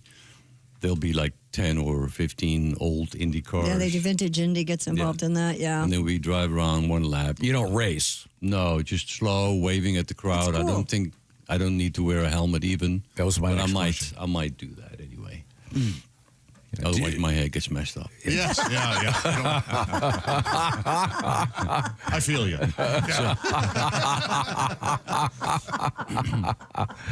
We're hanging out with Arie Luyendyk, famous race car driver. He's got a new book out there. I forgot what happened to it. Oh, Josh took it. I've been. Okay, there it is. It's a big one. And no, I mean it's a No, it's big. Yeah. it's a coffee table book. You want a big book? Yeah, it's Arie Luyendyk. Beautiful. And Father's Day around the corner. Are you kidding me? This is gonna, man, oh man, this June is 15th. such a great gift. Tonight I'll be at the museum at 4 o'clock, like I said. But actually at 6 o'clock we're doing a Q&A with people that have purchased tickets to see that Q&A, and Doug Bowles will be the one asking me questions. And so the questions then will be intelligent and interesting, as opposed to this exchange. Yeah, well, this is a great show. I could be on the show all morning. You guys crack me up. And Ari, has any restaurant ever, in tribute to you, served a dish called provimi veal? Well, back in the 80s and 90s, a lot of Italian restaurants would actually mention that the veal came from Provimi. Okay. It was known as a really good brand for that product. And I've seen it actually not so long ago at a restaurant as well, so it's still out there. So they would mention you, though, in conjunction with on some menus? No. Oh, okay. Because we had a news story earlier this morning. There's a restaurant in Chicago that has the Leo sandwich in honor of the new Pope. Right. Now, if one was going to make a Luyendyk sandwich, what would you want in it? Have you ever given this any thought? I have never given it thought, and I'm not going to either. What would you? I'm not going to bother. What It's would not your fault. That's one of the worst questions I've ever heard in my life. No, these dumb questions are not going to be happening tonight. No, awful. Let me ask you this. Here's another one. Wait. I got all of a sudden it came to mind. So we were at Heathrow. At Heathrow Airport, and the menu, my twins, they're very observant, and there was a thing on the menu, and it's called spotted dick. Ah. And it's a thing in England. Right. They just cracked up when they saw Oh, sure, yeah. So maybe I'll have the spotted Luyendyk. And you said it was a stupid question. That will not be asked once again tonight at the Speedway. Now, if your wife was going to make a Luyendyk sandwich, what would she put in it? That's the question. Lame dick. No. Or baloney. I don't know. I'm going to stop right good. now. Okay. You guys are just getting the worst out of me. We tend to do that. That's the goal. I want to remind you, the official coffee of the Bob and Tom Show is Java House, also the official refreshments of the Bob and Tom Show. What have I got? One of these? Here we go. Peel and pour. This is a peel and pour pod. What this is all about is you don't have to put this in a machine of any kind. You just take, this happens to be the cold brew Colombian, and you can put this, if you want it hot, you put it in hot water. If you want it cold, you put it with ice and water, and there you go. Wow. Voila, as they say.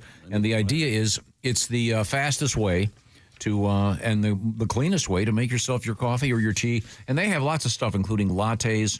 They also have hydration drinks, even hot cocoa. Happens to be Josh's favorite. Favorite hot cocoa, not my favorite. Yeah, I don't have multiple cups a day. Yeah, see, Josh is upset because he thinks that we're implying that he just comes in here in the morning, eats pizza, and drinks cocoa. You are implying. Thanks, by the way, to Office H2O for the great water system we have. It's amazing. You can get soda water out of that baby, hot water, cold water. Then you just peel and pour with Java House.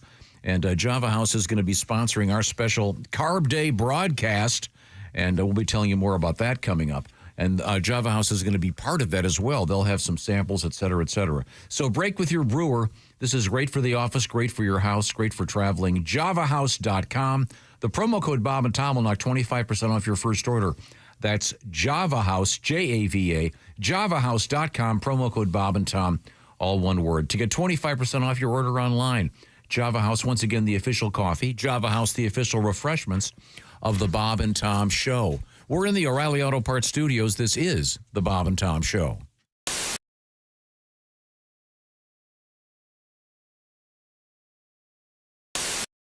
Hi, Tom here, along with comedian Ryan Singer, and we've been talking about Ryan's car, which has got, I believe, 298,000 miles on it. And this is a beautiful machine. It's obviously taken him all across the country many times. And Ryan would like to sell it, so I'm going to try to help him do that. I have not tried the car yet, but let's give it a quick review. Let's check it out. Now, what year is this? 99.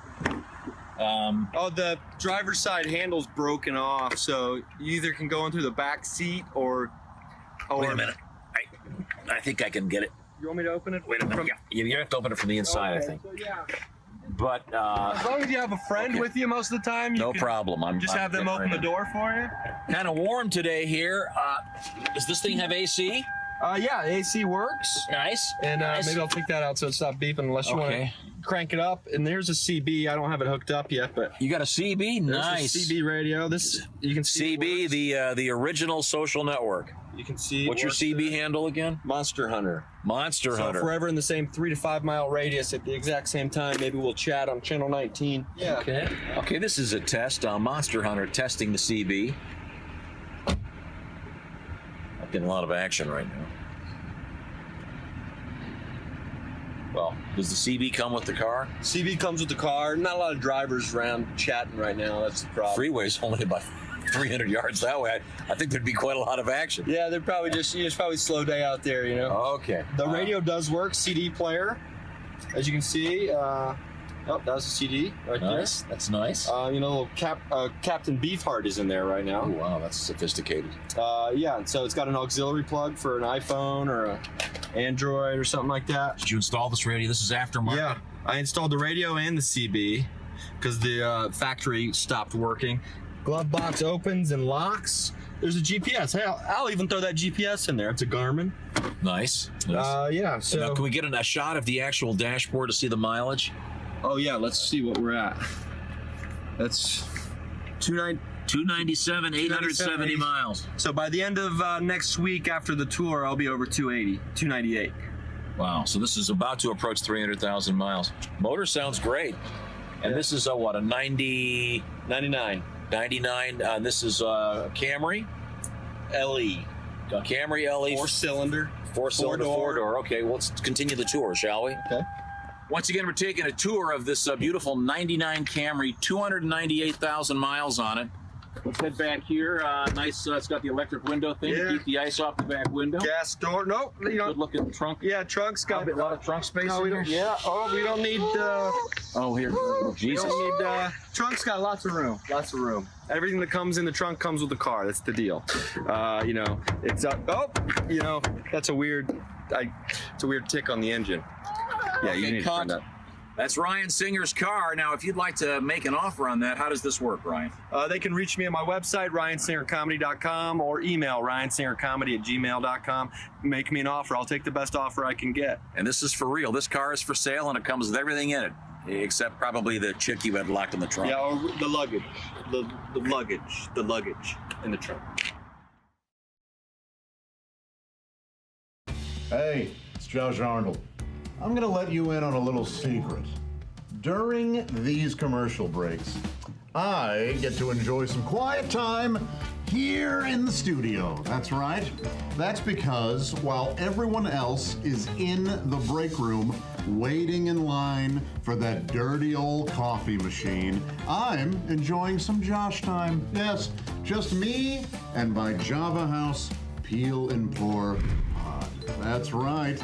The rest of them can spend the next 6 minutes fighting over who gets to drink from that outdated technology. Not me.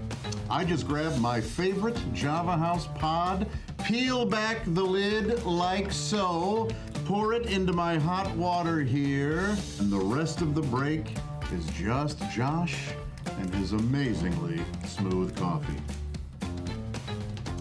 Barista quality. That's it. No muss, no fuss, no brewer required. Smooth as can be. Hey, Josh. Sorry I'm late. I was standing behind all those guys at the coffee machine. They're blocking my way. Yeah, go figure, huh? Isn't it time you broke up with your brewer? Get started at javahouse.com and use promo code Bob and Tom to get 25% off your order. Java House, the official coffee and refreshments of the Bob and Tom Show. Oh, boy. When you become the Bob and Tom VIP member, you get more and less. Wait, which one is it, more or less? It's both. VIP members get more stuff to hear and less commercials to not hear. So, for clarity's sake, Bob and Tom VIP is a good deal. Yeah! More or less. Get it? More or less. Woo! Party! Oh, okay, let's settle down. Because now, here's where I tell you how to become a Bob and Tom VIP. First, click on the link at bobandtom.com. Then, you'll figure it out.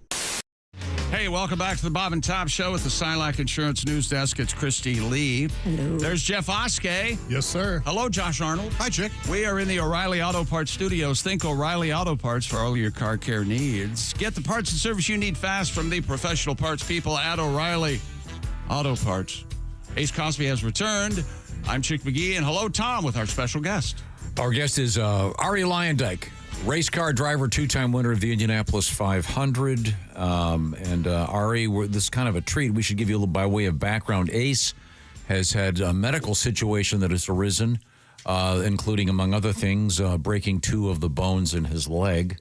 And his voice is a little bit worn out today, but I think we're going to try to see if we can pull this off. By we, I mean Ace. Ladies and gentlemen, for the first time in more than a month, if you will, please. That was Ace Cosby's. Oh, sorry. So close. So good. Out of practice. That's what happens, Ace. You're done. Okay. Oh, no. Let's try it again. Here we go. Who's that sexy man with a deep voice? Ace Cosby. Here he is with his joke of the day. Now, while I was gone, I did see something, a rare sighting. A female scarecrow. Really? I had to make my presence known, so I said, "Hey, lady." That was Ace Cosby's joke of the day. See this, hey. Oh, man. Okay. Yeah, yeah. You had all that time. Ari got it. You had all that time. See, He's back on it. Ari got it. Don't they make them out of straw? Is hay Hay, straw, whatever. Wasn't hay the one you eat, and then straw is the one you put in the bottom of the I don't think. I don't this think requires any. None of this is not helping at all. It took a month and a half to put together. All right. Take another month. Thank you, Jeff. There we go. Well, let's let Ari enjoy some news from the Silac Insurance Desk, and we will be able to weigh in on all of this. Yeah, boy. U.S. Customs agents in Texas apprehended a woman who was allegedly transporting drugs in, quote, an internal cavity. Now, so how many options do you have here? Well, you have 2, 3. Three. I mean, we're not counting mouth. We're not counting mouth. We have 2. Okay. Well, I mean, you just won't. I'm a mute. Nothing for me, officer. Mute. No, I'm nothing for me, officer. Why don't the customs people prepared to answer questions like, what day is Thanksgiving? Well, it's our custom. It's on. Oh, that's interesting. The third Thursday. Why can't, instead of just all this stuff sneaking into the country, it be up on our customs, right? Is the salad fork on the outside or the inside? Thank you. We wear the pants with the zipper in the front here in America. Welcome to our country. Well, in this particular case, it was door number 1. The vajayjay. Front? Yes. Okay. That is considered door number 1. Interesting. I never knew it was a door. This Monty Hall anatomy? But door number 1 and back door, Yes, I'm guessing, sure. right? Front door, back door. Officers encountered the 40-year-old woman at the Paseo del Norte International Crossing in El Paso. Oh, it was right up her old Paseo del Norte. I would think that would be the Paseo de Salte. Oh, Salte. God. Wouldn't that be the South Hole? During a secondary inspection, the woman Isn't that where admitted Santa Claus is? The South Hole? No, that's the South. No, North Pole. South Pole. North Pole, North Pole. Yeah. She I was on the pole. Yeah, you were on Sure the pole. were. That she had a foreign object concealed in her body. Yeah, she did. She was taken to a medical facility where staff removed a package containing fentanyl from her vagina. Great. She was taken into. Well, see, maybe she was having cramps. I've heard they can be bad. Wow. Well, then she should have had a package of Midol. Like that. Man, that's. Oof. Isn't that called a snatch and grab? Isn't that the name of the? No. No, he says. A Nebraska man. Does it say the amount? Does it give a? It does not say the amount. But wouldn't that be? Depends on the size of the. Yeah. That's what I mean, if it hope it's not cavity. Hope it's not marijuana. It's a potential space. Yeah. You know Okay. that. Yeah, okay. All right. Well, that's. Wow. A Nebraska man is in custody, not for fentanyl, but Being from Nebraska? no. He Hello, Nebraska. allegedly attacked his neighbor and her child with a lightsaber. That's right. The kid's going to get it. Yeah. Okay? The 25-year-old man first hit his neighbor's 7-year-old daughter while she was playing with other children in the front yard of her home. When the mother, Sandra Lunzman, confronted the suspect, he yelled at her before charging at the 37-year-old woman, hitting her in the arm with his lightsaber. Maniac. He was arrested First of all, who for has felony assault. What adult male walks around with a lightsaber? Your son. Yeah, and he's older than 25. There you go. Okay, I rest my case. Investigators described the lightsaber as a higher quality device, approximately 3.5 feet long, constructed of metal and thick plastic. It was seized for evidence. So he went to the dark side, huh? Yeah, he did. Apparently. I'll never join you. That's Luke Skywalker. Thank you. Oh, yeah. So now the force that he's dealing with is the police force. Yeah. Okay. His Jedi mind tricks did not work on the arresting officer, I'm sure. I am not the grown-up dork child that you were looking for. If you're just joining us, hello. This is the Bob and Tom program, and we are in the O'Reilly Auto Parts studios. With us in the studio, a gentleman who has won the Indianapolis 500 twice. He is Arie Luyendyk, now retired. Arie, how many times were you on the pole, in the pole position? At the 3 times. First time was... Did you win any of those? Yeah, 97 I was on the pole and I won the race. In 93 I finished second behind Emerson. What was the other time? 99 I was on the pole, but I crashed in the race while leading. That was not too good. No. Your fault? Yeah, 50%, 50-50. So one time I didn't get the pole and I was second, and they asked me, well, what do you think? I said, well, I'm happy Scott got the pole, but it's no problem. I'll just put Mika on the pole tonight. And nobody got that in the. There you go. Nobody I got it. Nobody. That's got your it in the, that's your wife. Yes. No, you guys get it. Oh, I see. You guys are We are sick. Yeah. We get it. But in the press room, nobody, nothing flinched. Nobody. Did she like the joke? She doesn't care what I say. Oh, okay. Yeah. She lets me do my thing, and she's very easygoing. She's not easily insulted. Oh, good. That's why they've been married. Not very sensitive. To those little jokes of mine. Does it actually a serious racing question? Is it much of an advantage, or is it the best to be on the pole, or are you better off on the middle of the other? What is good about being on the front row or first 2 rows, first 3 rows is that if you're in the middle of the pack, there's always a chance you can get involved in something happening on the first couple of laps where guys get into each other and then you become involved in the accident that happens around you. So up front, the less cars in front of you, the less chance you have to get involved in somebody else's crash. So I always liked starting up towards the front for that reason. And I always also enjoyed pole day, getting the most out of the car. I thought that was super challenging and exciting, and I loved it. Yeah. Can you, when you're going 230 miles an hour, if you didn't have someone telling you, could you tell when you're going 10 miles an hour slower?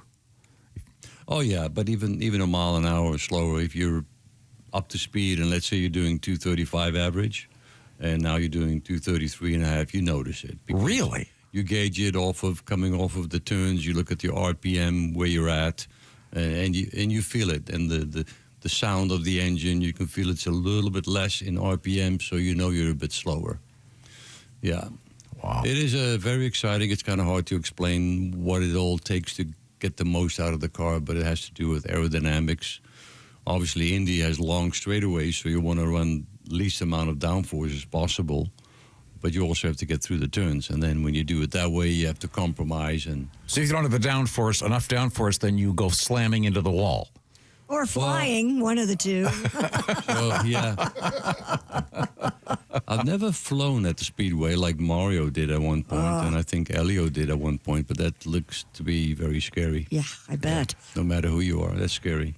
Yeah. But anyway, it was great fun to be on the show with you today, and thank you for having me. Oh, you're welcome. You're very welcome. Ari's got a new book out there, and again, if you're interested in the book, we're going to put a link to it on our website because it's kind of a lengthy place to get it. It's official ArieLuyendyk.com with the little dashes between the words official and Luyendyk.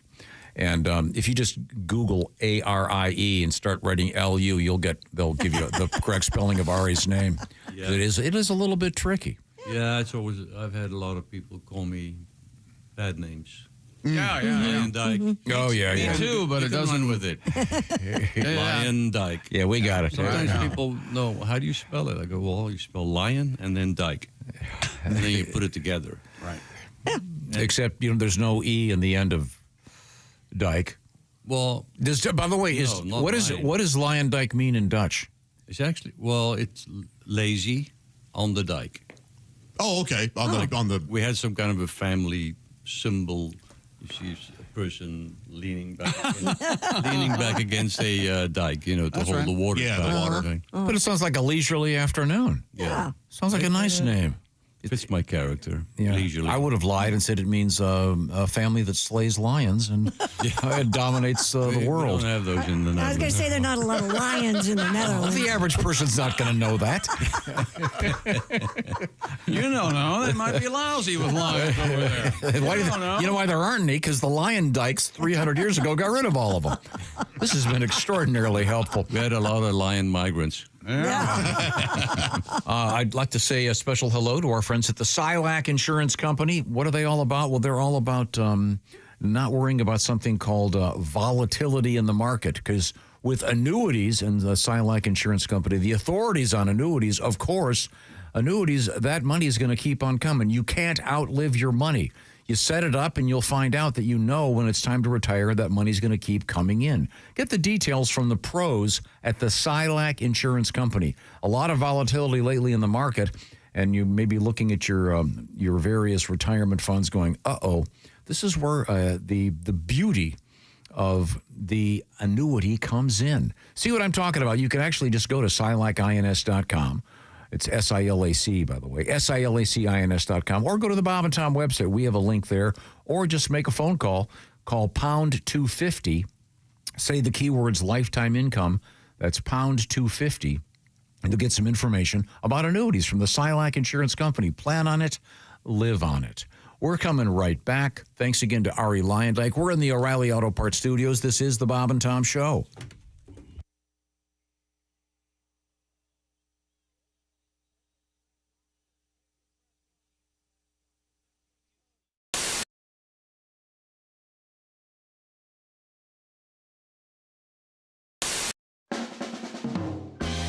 I was part of the team that launched the first low salt, low sugar peanut butter into the category. It was called Simply Jif. It was targeted towards diabetics. I wanted to call it type 2 peanut goo, but yeah, of course you don't feel good, Greg. You ate an entire rotisserie chicken at 11:30 at night. You shoved the whole thing in your fat face in 6 minutes, Greg. I think you ate the rubber band that holds the legs together. I mean, come on. My birth certificate? That document is 54 years old. I also don't have the Declaration of Independence. Because I don't know if you've ever seen an organic peanut butter kid go off the deep end. It is not pretty. Okay, these kids, they spend 18 years eating it, then they go off to college. They have one bite of a Jif sandwich. 6 weeks later, they're passed out on a park bench with Nutter Butters all over their face.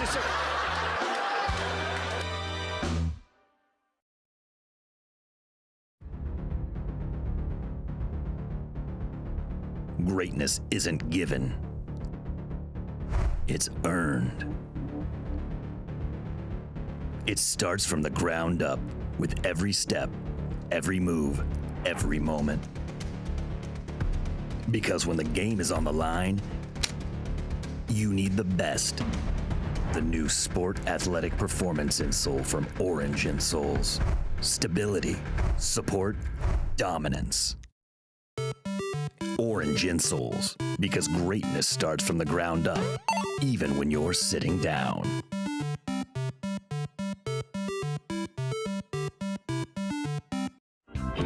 I saw a billboard recently too that was kind of, it was a billboard for a hospital, and then there was a picture of a smiling woman, and the caption read, "They didn't treat me like doctors, they treated me like friends."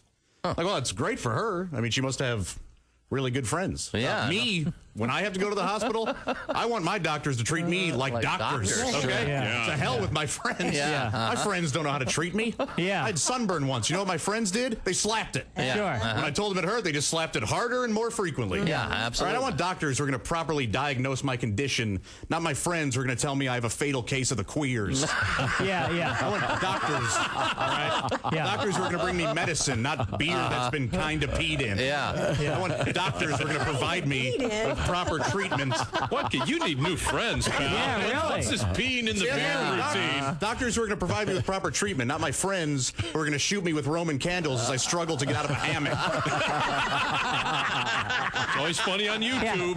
Always funny. When do you not struggle to get out of a hammock? I mean, is there an elegant way to get out of a hammock? No, there isn't. No. Especially when you're being pelted with Roman candles Yes. that are lit. You gotta love that. You do need better friends. Yeah. And you're weighing in at what, about 2 1/4? Oh, you're very generous. on. Yeah. That's very kind. About 245. 245, getting out of a hammock with Roman candles. No, yeah, I'd watch. Yeah, I'm in. People did. Yeah. I'm in. Wow. Don't you bottom out on a hammock? Hey, come on. Poor Josh. Josh, we made you sit in the green room all morning. Isn't that considered a picnic blanket at that point?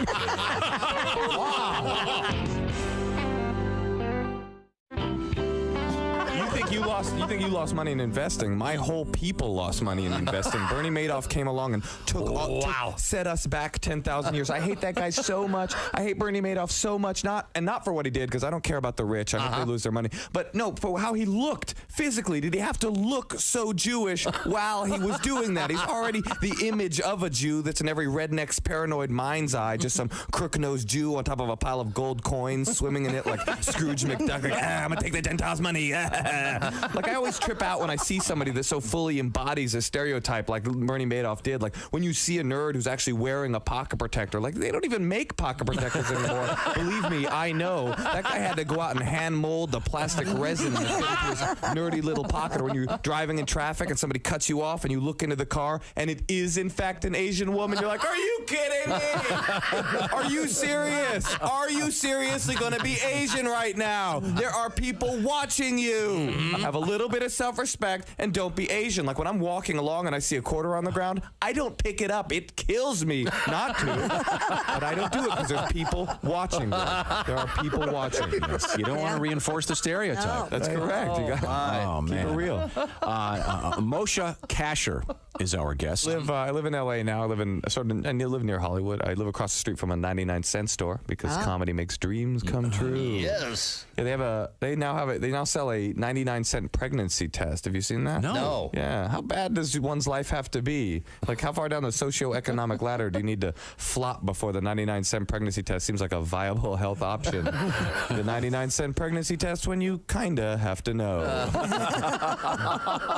So I bought one. Yeah. Well, why not? Just to see what would happen. I peed on the little stick. And? Turns out I have hepatitis C. I caught it from the test. Wow, cool.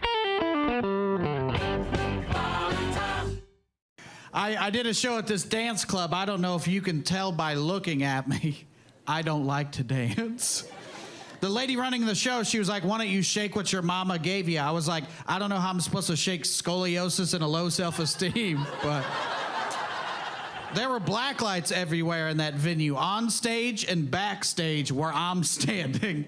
And I was just doing the normal pre-show check, and I had a stain on my pants right here.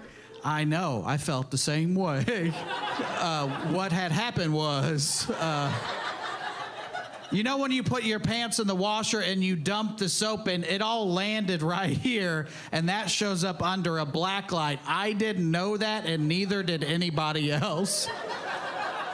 Because I was on stage and everybody was like, oh man, that is a lot. It was a capful, it was a lot.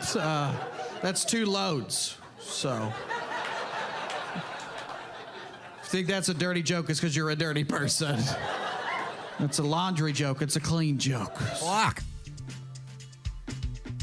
Welcome back to the Bob and Tom Show. Jeff Oskey, Josh Arnold, Ace Cosby, Christy Lee. I'm Chick McGee. Hello, Tom. Hello, Chick McGee. Yeah, we can squeeze a couple more news stories out of Christy Lee. She's at the Silac Insurance News Desk. Christy, what's happening? Squeeze her head. Students at some schools in Quebec. Where's that, up in Canada? Yeah. No. We're not saying you're not saying Quebec. No, I did it for you because I don't want you to go. Go ahead. Quebec. God. Are planning a walkout to protest the province's cell phone ban. The move follows the provincial government's plans to ban cell phones in elementary and high schools for the entire school day starting in the fall of 2025. Hey there, Commonwealth. So is it province? Is it territory? What do we got in Canada? What's your answer? Well, there are territories, but those are the northern territories. But that's one of the provinces, isn't it? Isn't that considered? That I don't know. Territories provinces or the provinces territory? We're not going to have to learn this till they become a state. So, amid news of the protest, some schools have not notified parents. That was hilarious. That unexcused absences could result in consequences. Has anybody ever occurred to anybody that if Canada does become the 51st state, that means 2 more senators and they're going to be Democrats? I'm just guessing, but I don't know if they've looked at it that closely. Has anybody made a maple leaf stars and stripes? Okay.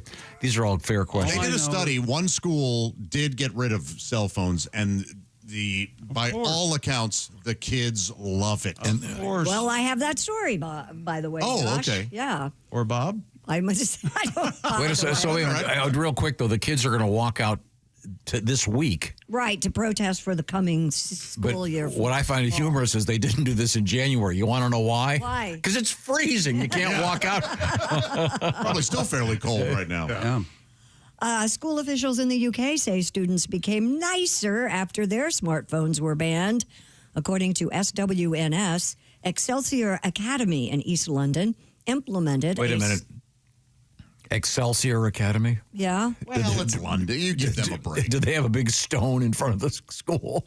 Well, you pull the sword out, you get height under on your SATs. They implemented. You're talking about Excalibur? It's very close. I was just letting him go because I didn't know what the hell he was talking about. I love it when he just goes. I wish he'd just go more often.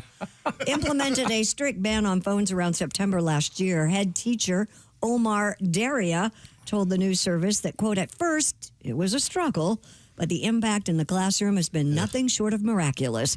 Students are more articulate, chattier, nicer, more engaged, not just with the learning, but with other people in general. That's why the school that did this in the States reported happier students. They're actually at lunch, they're all talking with each other. They love it.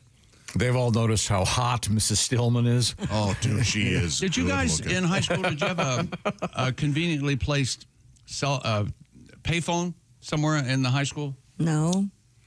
No, you were allowed to go into the office and you could ask to use If you had to make a call? Okay. Yeah. Yeah, we had one. You had a payphone. There You were had a payphones, payphone? but I don't remember seeing students on it. We had a payphone, yeah. And it was a huge deal when they put vending machines in senior year.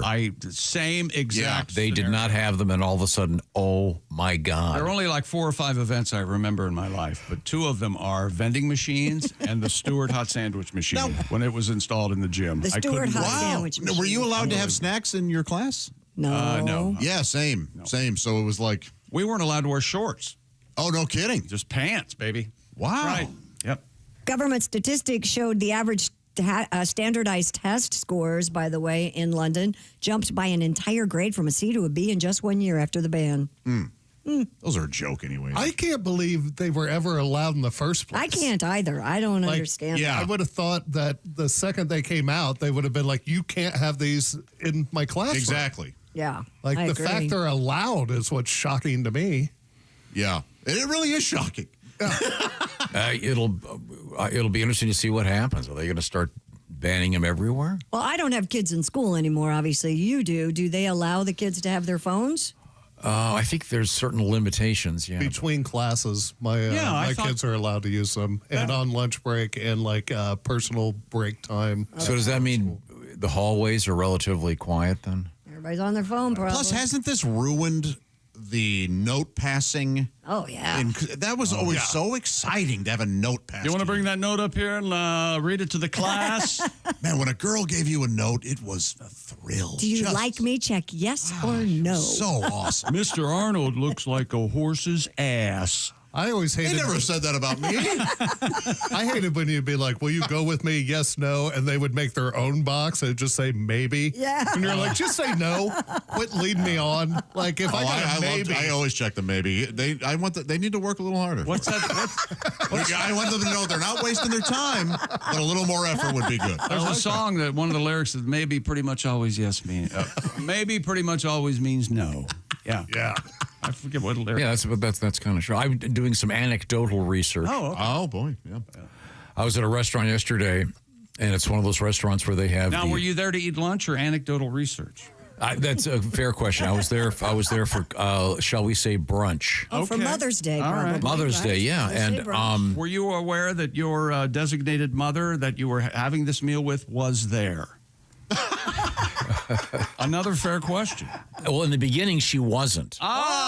Because no one can blame her. We drove separately because of course you did. No, I wanted to get there early so I could get a table. So we never drive anywhere together. Left the same house, went to the same place. No, we can't. We can't have the president and the vice president. Our carbon footprint in our family is that of Delaware's. It's that scene in Swingers where everybody has a car going to the party. So but it's one of those restaurants, they don't have paper menus. So you've got to use the QR code. checkerboard thing. Whatever. Yes, the checkerboard thing. I'm sorry. So I have observed this. Kelly is the one that told me this is her idea. And when did that happen? Like the next day she talked to you about that? No, so everyone has to get out a phone and whatever you have to do to get the QR code on your phone, which I never can remember. You just open your camera. And then what happens to me is so I was watching this one table, and these people are all chatting away, having a great time. Then all of a sudden it's time to order, so they're all getting the QR thing, and then they're ordering, and then when they're done ordering, they're all still holding their phones, no longer talking. They're all on the internet or whatever. So I'm just saying it's such a distraction to have. It's so nice to go somewhere where people put their phones away, turn them off, whatever, and actually speak. And can listen to you pontificate. Yes. Your address. Yes. Do you ladies. allow your children to use their phones at the table? And if you don't, I'd like to be present at one point where I see you try to get the phones away from you. Yeah. I would enjoy that. At some point, if we're doing something, they may on occasion use them for something. But no, not for the whole meal. But have you observed the same thing? Yeah. In other words, once they've got the phone out and they have to go there to get the QR code to order the food, then the phone doesn't get put away immediately. Well, but the phone would get put away anyway. No, but they were.